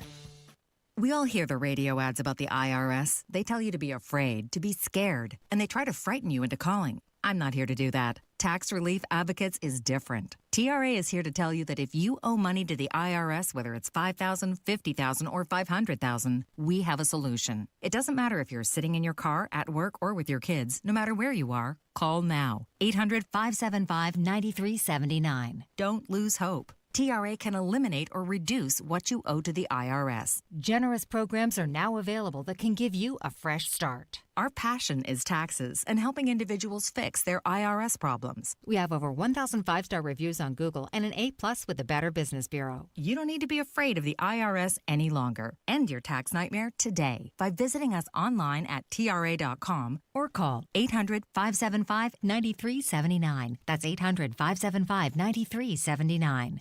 Tax Relief Advocates. Real solutions for real people. The Depot presents Freedom Fest featuring a free concert by Smash Mouth this Saturday at Depot Street Park in Greenfield. Beer garden, food vendors, and Smash Mouth. Gates open at 2.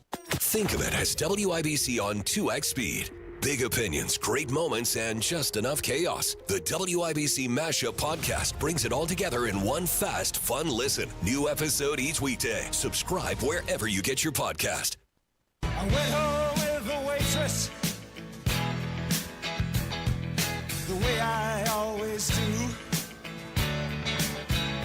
So as we've talked about today, it was a wild night last night in Indianapolis politics and government. Here to help sort it all out, the man who broke the story. He's an author, a broadcaster, a provocateur, Abdul-Hakim Shabazz. Hello. I need to get out of town for a couple of days. Is there a place over in Brown County that I can go? People would love that. I'll send you there.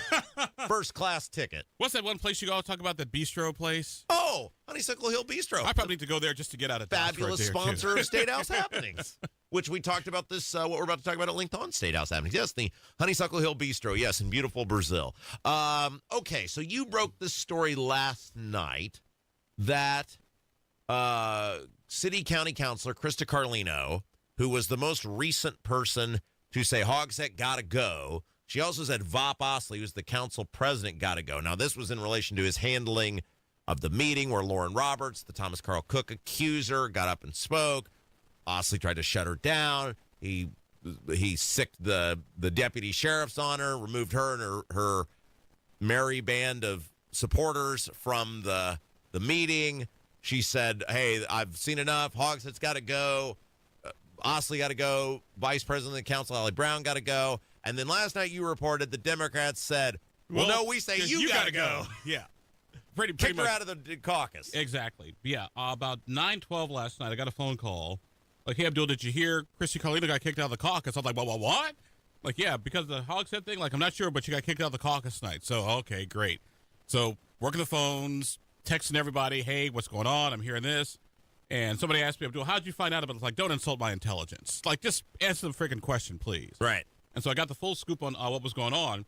And apparently, Miss Carlino, and there's several layers to the story, she did call for the mayor to step down. But I think the issue wasn't so much that she did, it was sort of how she did it. Didn't tell anybody ahead of time. Didn't do her due diligence as the committee chairperson. When people were raising issues in caucus, she wouldn't speak out, just sat there silently. And then, so in a nutshell, I guess everyone just sort of had enough, and bam, you're out. Okay. Then we got into this on State House Happening.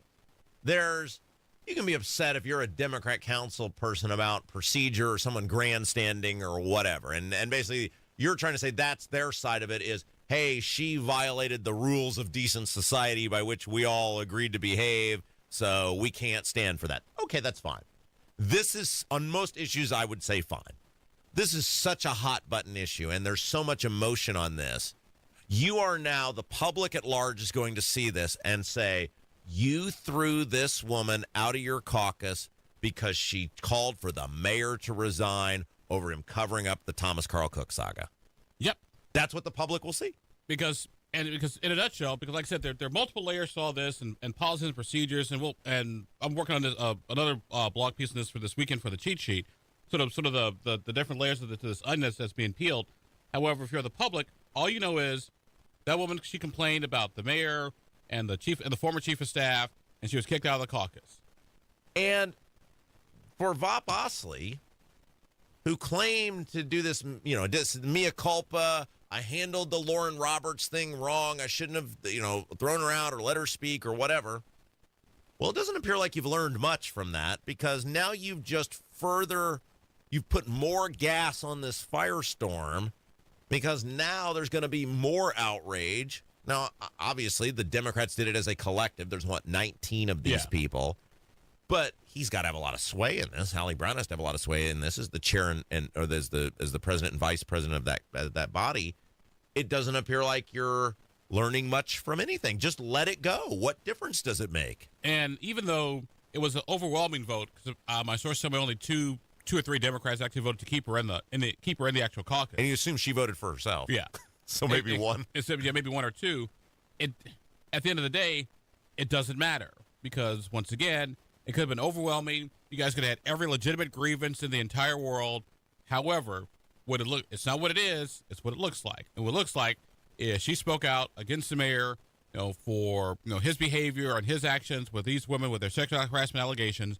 And you guys, instead of holding her up, you kicked her out. You're a married guy. It's like arguing with your wife. You could be right or you could be happy. Yeah, that's right.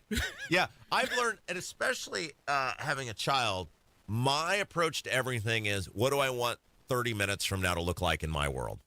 No matter what the thing is, I always tell myself, what do I want 30 minutes from now to look like in my world? And that has made my existence so much easier. And it's as though they're not thinking about that at all. They're not looking at all and going, you people, time and again, look like you're going to bat for this mayor who is clearly incapable of leading this city, clearly has serious personal issues, clearly behaved in an inappropriate manner on multiple occasions related to the Thomas Carl Cook stuff.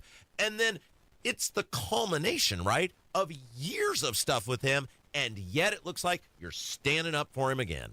Like I said, it's not what it is. It's what it looks like. And you made an excellent point. Being a new dad, you're like, what do you want your life to look like 30 minutes from now?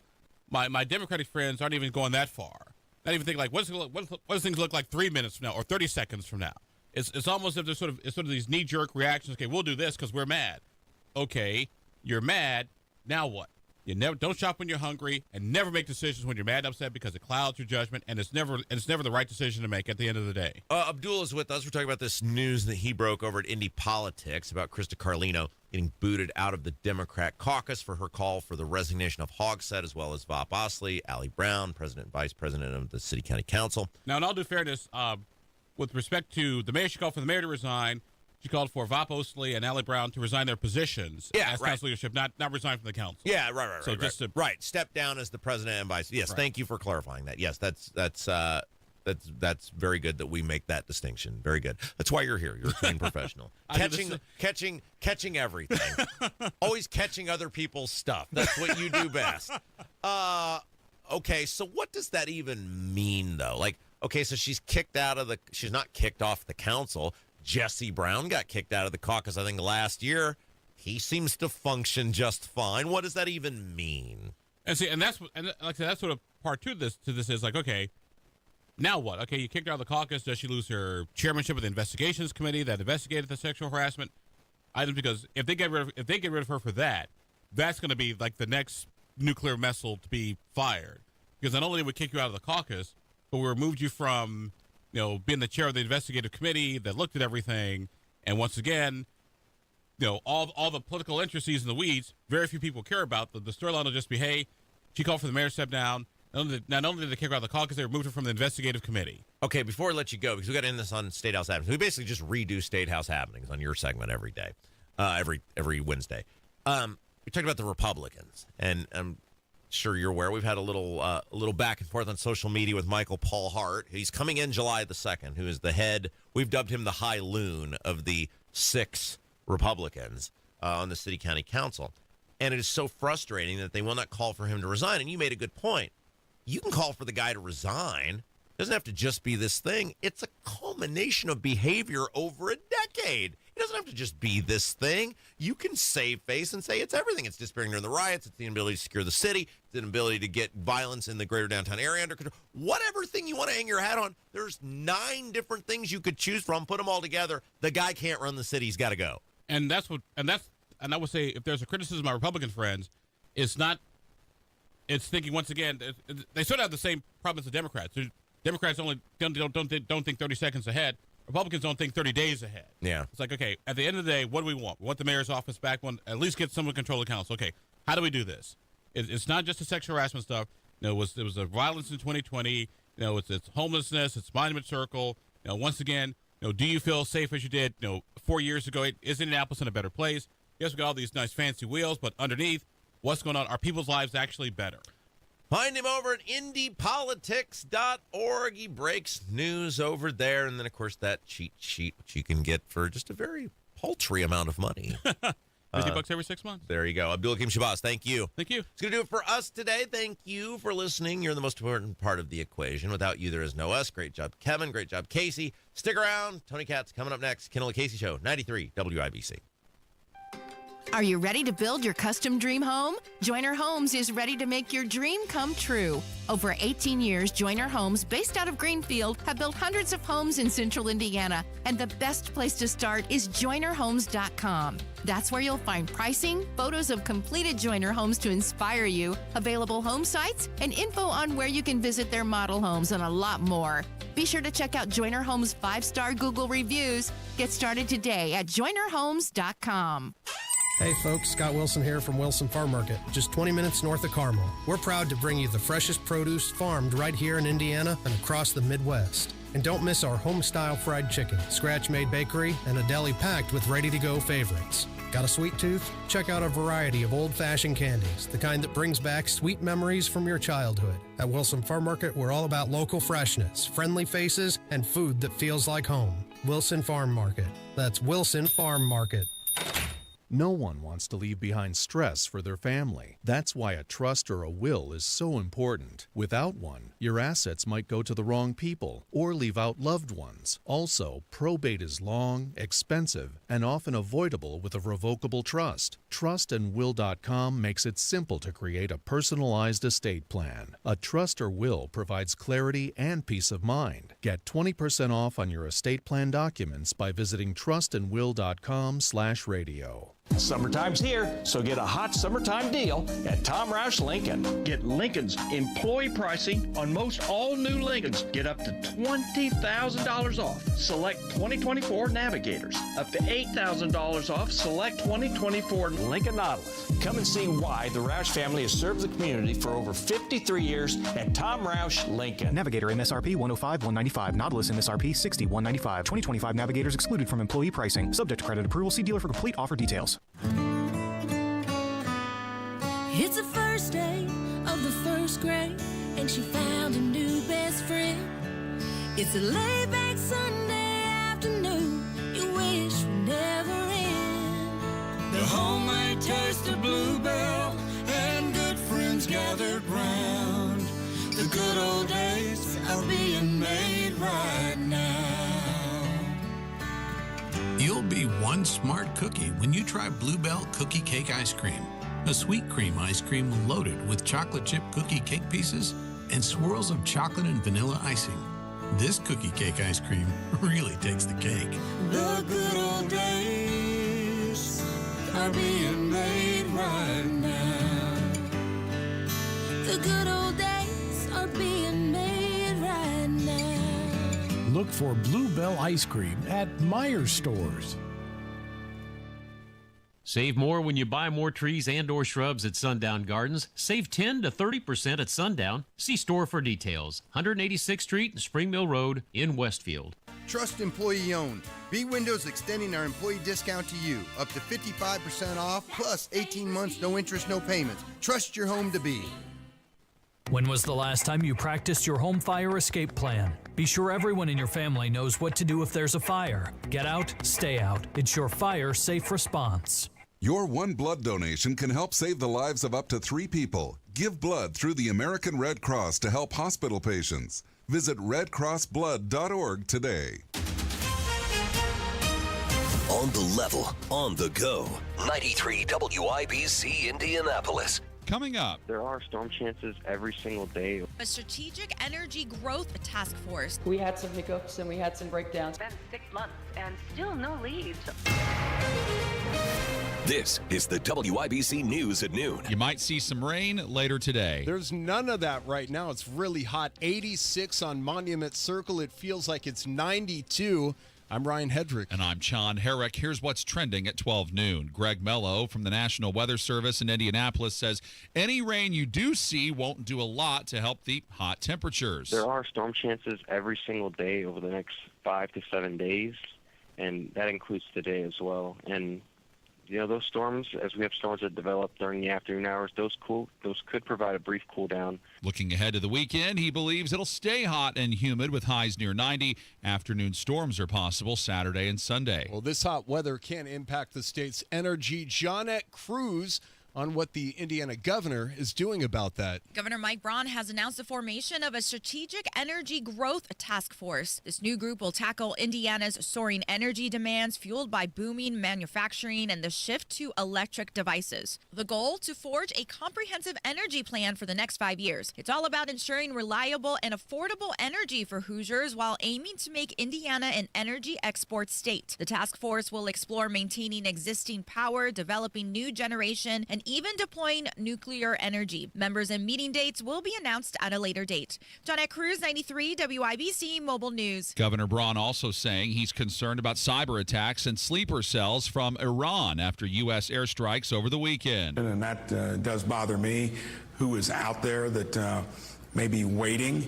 We'll have to be vigilant there. But when it comes to, I think, the decision that was made, you couldn't have taken it much further. He tells Wish TV that Hoosiers need to stay alert and believes the airstrikes were the right call that exposed serious weaknesses in Iran's government. The leader of the Small Business Administration was in Indy to say that she's pleased with the Republican spending bill. Here's Jarrett Lewis. While touring Olson Custom Designs in Indy on Tuesday, Kelly Loeffler says Congress should stop letting precious days go by and get the One Big Beautiful bill passed in order to do what she says is boost jobs, the economy, and make previous tax cuts permanent. Every day that we wait for this bill to pass is one less day that small businesses, manufacturers, main streets, and hardworking Americans have to wait to receive the benefits of that bill. If the bill does pass, Loeffler says hardworking families will see $13,000 more in take-home pay. Families and small businesses could face a $4 trillion tax increase, though, if the bill fails. Jarrett Lewis, 93 WIBC Mobile News. A swatting incident reported in Richmond Tuesday night. The Richmond Police Department says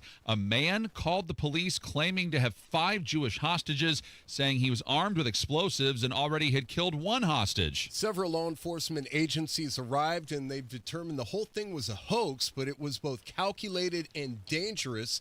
As they continue to look into this, they say incidents like this put lives at risk. Who was kicked out of a caucus, a story about a clown mask, and she's a Fever player no more. Those stories and more next on 93 WIBC. Coming up on Tony Katz today, NATO agrees to a 5% spend. Is this Trump starting to really lead the world? That's after the news at noon on 93 WIBC. Indianapolis City County Councilor Krista Carlino was removed from the Democratic caucus Tuesday evening. She urged Mayor Joe Hogsett to resign earlier this month. She also called for Council President Vop Osili and Vice President Allie Brown to give up their leadership roles. Carlino argued that the investigation into the administration's handling of former Chief of Staff Thomas Cook was too narrow and failed to hold top leaders accountable. But Democratic caucus leaders say Carlino did not have enough evidence to back up what she was saying. The Indiana Fever saying this morning that they've waived forward Dewana Bonner, and they've signed Ari McDonald throughout the remainder of the season. Bonner said she didn't fit in with the organization, but she is thankful for the Fever for allowing her to move on. McDonald says she's thrilled to rejoin the Fever. She was with them earlier in the season when she was signed with the hardship exemption to make up for the fact that Caitlin Clark was out. Clark may have struggled with only 6 points against the Seattle Storm Tuesday night, but Aaliyah Boston had a big night, scoring 31 points and helping lead Indiana to a 94-86 win over Seattle. Fever head coach Stephanie White said after the win, there was a lot to like. We had some hiccups and we had some breakdowns, but we played through them. And we played with multiple levels of effort on both ends of the floor. And I felt like there was huge growth from our team today, and I'm really proud. Indiana's now 7-7 on the season. They face the 4-11 Los Angeles Sparks Thursday night. Deputies say a teenager was arrested after a surveillance video showed them wearing a clown-like mask in Evansville. Jake McDaniel has that story. The arrest had to do with cars and a home being broken into on Vanderburgh County's northeast side last Thursday night, where cash, a laptop, and designer handbags were stolen. Deputies later found the mask in the road, and officers returned to the same area on Sunday after people say the teenager tried to break into cars and a garage. They were even identified by their own parent, and they are now in custody. Jake McDaniel, 93 WIBC Mobile News. And a new movie trailer came out today. It's been 6 months and still no leads on the whereabouts of the escaped convict known as the Roof Man. The movie The Roof Man is based on a true story of a former Army Ranger who decides to rob McDonald's restaurants by cutting holes in the roofs, thus the nickname The Roof Man. While hiding in a Toys R Us after escaping prison, the Roof Man falls in love with a single mom, but his criminal past complicates things. The cast includes Channing Tatum, Kirsten Dunst, Peter Dinklage, and more, and it comes out October 10th. And I'm Ryan Hedrick. I'm Sean Herrick on The Level, on the go, and on WIBC.com.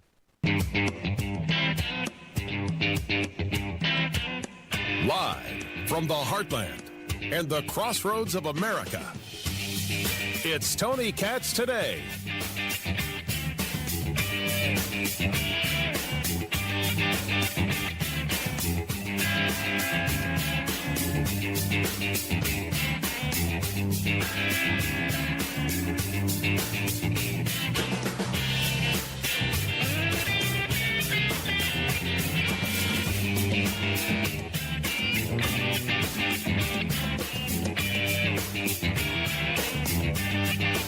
We making papers on it, Marco? Maybe we're going to do papers. I don't even know if you need them. They're not going to be fighting each other. They've had it. They've had a big fight, like two kids in a schoolyard. You know, they fight like hell. You can't stop them. Let them fight for about 2-3 minutes. Then it's easier to stop them. That daddy has to sometimes use strong language. You have to use strong language. Every once in a while you have to use a certain word. I think we have to join the other side. Sometimes daddy has to use strong language, says Mark Rutte, the Secretary General of NATO. In that conversation, I can only ask the following question in that conversation there. Who is daddy? Don't get me wrong. It's creepy. Anytime you refer to a grown man as daddy, and I guess it's not in the bedroom, it's creepy. That said, it happened. Like two kids on the schoolyard, you got to let them fight it out for a few minutes, and then you got to step in and make it stop. That is a mostly preposterous way to think of Israel and Iran. Then again, I'm one of the few people who, when President Trump was saying they don't know what the blank they're talking about, or they don't know what the blank they're doing, he said that yesterday. Be perfectly clear, Israel and Iran know exactly what they're doing. Iran wants to destroy the Zionists, kill all Jews, and destroy Israel, and then destroy the United States. And Israel would like to start, would like to not start, but keep building biomedical devices that keep people alive. There's a difference between these two nations, and they are willing in Israel to defend themselves no matter what, no matter who's with them. Yeah, they both know what they're doing. Tony Katz today. What are you doing?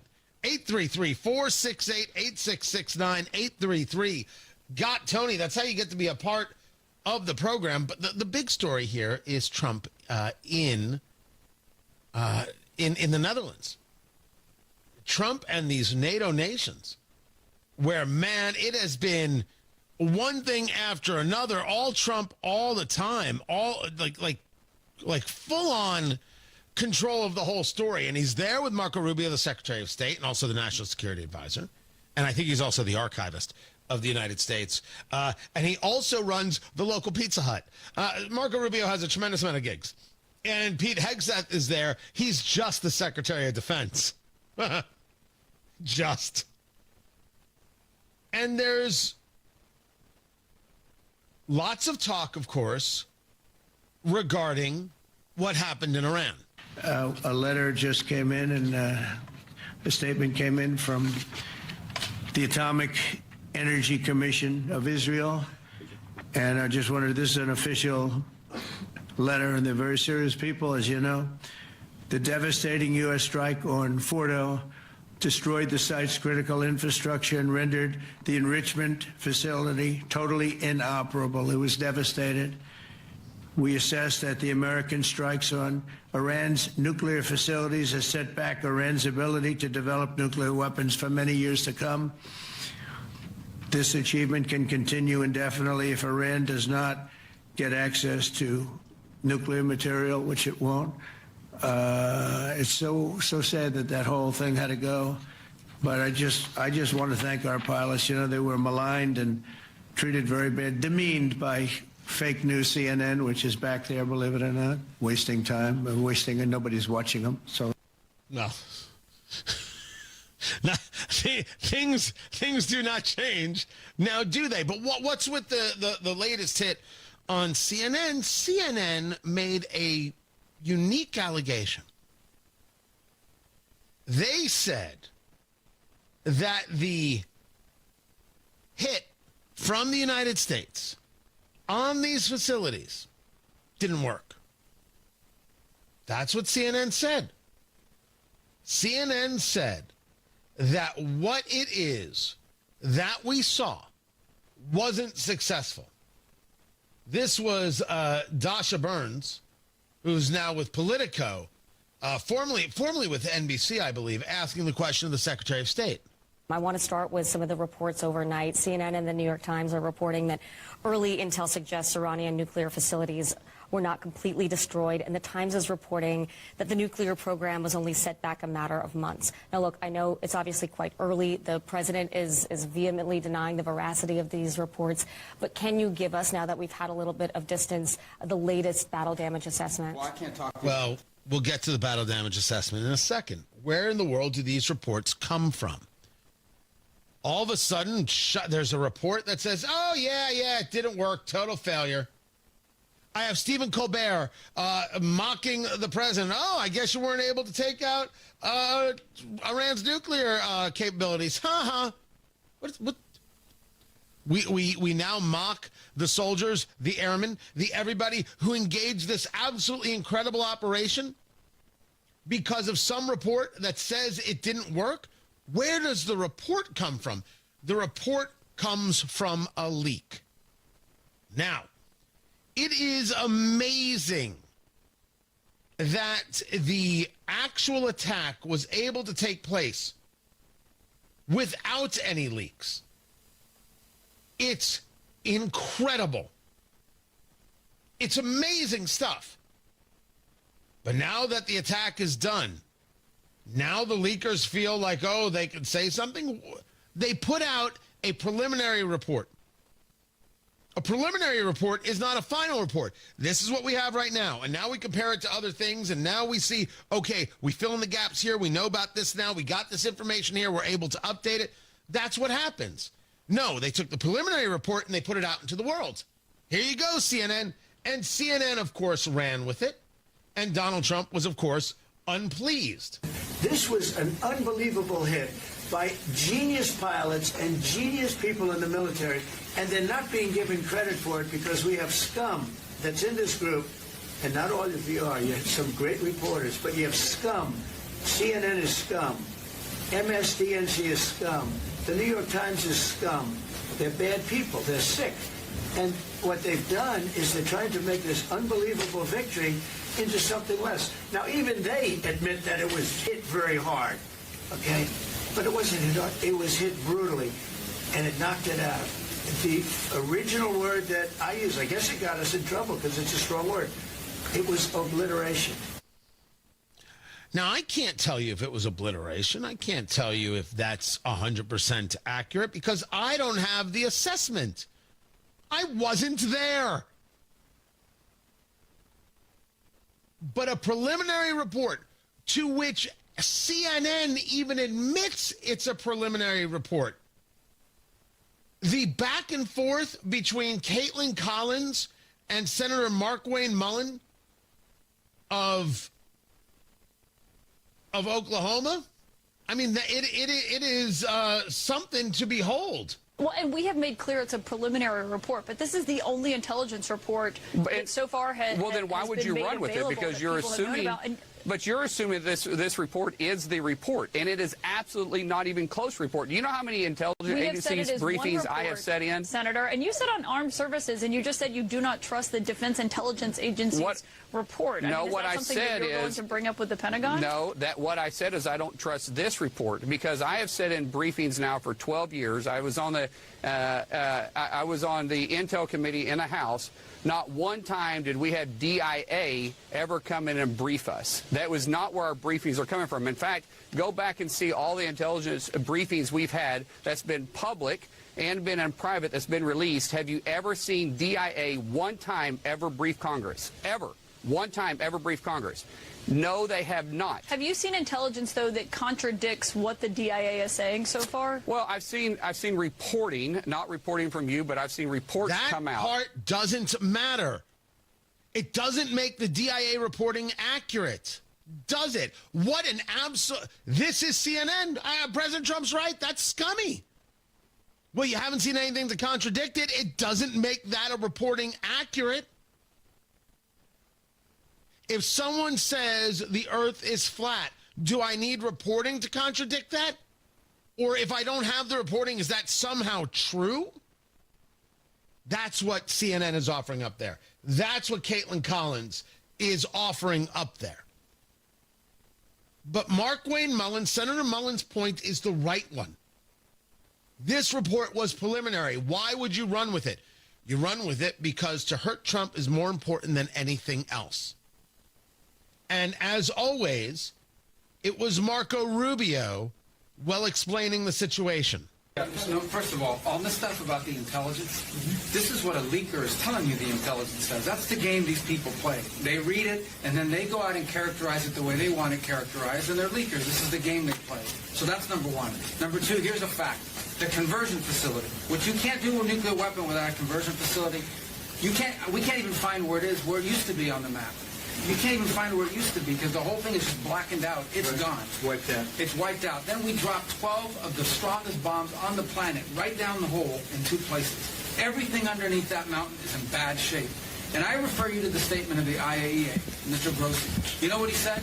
He said there was Iran, the way it looked the day before the attack, and what their nuclear program looks like now. 2 very different things. They are way behind where they were just 7 days ago. Now, anything in the world can be rebuilt. But now we know where it is, and if they try to rebuild it, we'll have options there as well. But all this leaker stuff, these leakers are professional stabbers. That's what they are. They go out and they read this stuff, and then they tell you what it says against the law, but they characterize it for you in a way that's absolutely false. Never forget how good Marco Rubio really is. They put out a report that is preliminary to create a characterization, and the so-called news media, not interested in journalism for a second, doesn't question that narrative in the slightest. Oh, we've heard this before. It's all just a little bit of history repeating. It's exactly what it is. We have heard this more than once. This is what they do. This is who they are. Do I trust what CNN has to say? Absolutely not. Not a chance. It doesn't change the fact that if I was given the midnight to 2 a.m. show, I would totally take it. And I would make that show great again. Jim Acosta was too good for it. I'm ready. Take the money. Build an audience. Actually try and help some people learn something. But going back to the NATO summit, all of this is getting in front of... Oh, did Trump refer to Caitlin Collins as fake news? Did he really do that? Yes, please, go ahead. Go ahead. Oh, fake news, CNN? I'll hold it. Oh, yeah, here we go. Wait till you hear this question. Thank you, sir. You should really say how great our soldiers and our warriors are. I think everyone appreciates our soldiers and our warriors. I do. Sure. The guy is unbelievable. He truly is. You know what's lost in all of this that took place at the NATO summit is that Trump got them to agree to 5% GDP. They are now going to pledge 5% of GDP for NATO spending, security spending. I'm sorry, that's huge. If we go back to the first term, these were the nations that weren't even giving the 2%. They weren't paying it. The U.S. was paying everything. Now we're at 5%. That conversation should not be left out for two purposes, for two reasons. Number one, look what he just got them to commit to. Look at the upping of the ante, the taking serious one's own defense. The no longer does the United States pay for it all. Of course, if we're talking about in percentages, it's the same. If we're talking about in dollars, well, we pay much more because 5% of our GDP is far greater than 5% of, let's say, Canada's GDP, to the extent that Canada has a GDP. But really, number two in this is, and you're going to hear me get into this a bunch of times. I haven't figured out the wording to the philosophy yet, and you'll forgive me. I do work these things out on air from time to time. And you'll hear me say it again. Trump seems different, and the only way I can describe it is that, in my view, Trump has gotten comfortable. No. Not soft. Comfortable. On the world stage. Oh, Tony, you never worried about these world leaders? No. I'm not saying he did. I think he understands the game. He understands how it's played. He understands how to maneuver. He understands how to work. He has the right team with him, his people with him, and he was able to articulate his vision, which maybe he couldn't actually do in the first term. And it is very possible that we will mark in history that whatever happened with the 2020 election was the best thing that ever happened to Donald Trump. All of the hardship aside, it allowed him to focus, to work, to hone, to get there. We may all be better off for it. Something different about the guy. And I haven't put it into perfect words yet. Right? That quick sentence that makes you understand where I'm about to go. I don't have it yet, but I will. He got them to give 5%. So that's first. And what does it also mean? It means that everybody understands that the threat is real. The Russian threat is real. They are an expansionist power. And again, for the people saying this was all about Ukraine and never about Russia, it didn't work out that way. Reality is what it is. And reality is that these nations have to be able to help themselves and not just rely on us. There's a lot here that took place outside of Trump's talk about the leakers and the liars and the frauds. A stronger NATO is better. We'll have more on this. Keep it here. I'm Tony Katz. This is Tony Katz Today. Hammer and Nigel. Big, beautiful bill. It's big. It's a bill.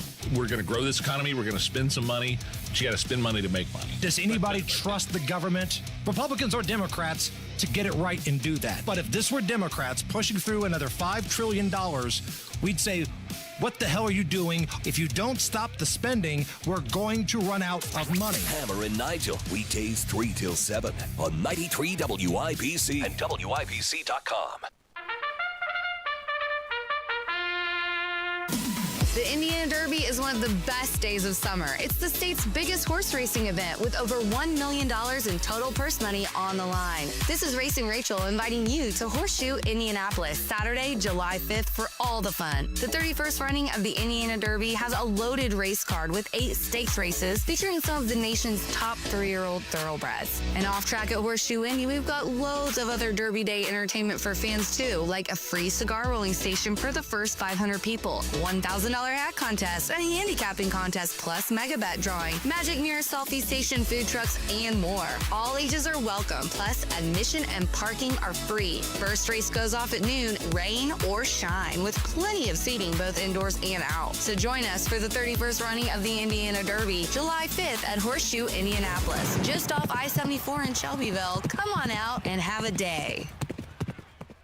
Hammer and Nigel here for Mark Dietl, the only real estate expert that we recommend here on the Hammer and Nigel show. And it's because Mark Dietl is helping Hoosiers every day, like Luke and Emma and Franklin. They found the perfect piece of land and began building the new dream home, but they needed to sell their old place at the right price to fund the dream. So they hired the Mark Dietl team. They got multiple offers in the first week. They closed in 25 days. Selling was stress-free and profitable with Mark Dietl. And that's what Mark Dietl does. And that's why Mark Dietl has the guarantee. This is what separates Mark Dietl from everyone else, the guarantee. Mark Dietl guarantees your home sold at a mutually agreed upon price or deadline, or he will buy it. No long-term contracts. You can cancel at any time. Contact Mark Dietl today, 755-4232, or go to markdietl.com, Mark D-I-E-T-E-L, markdietl.com.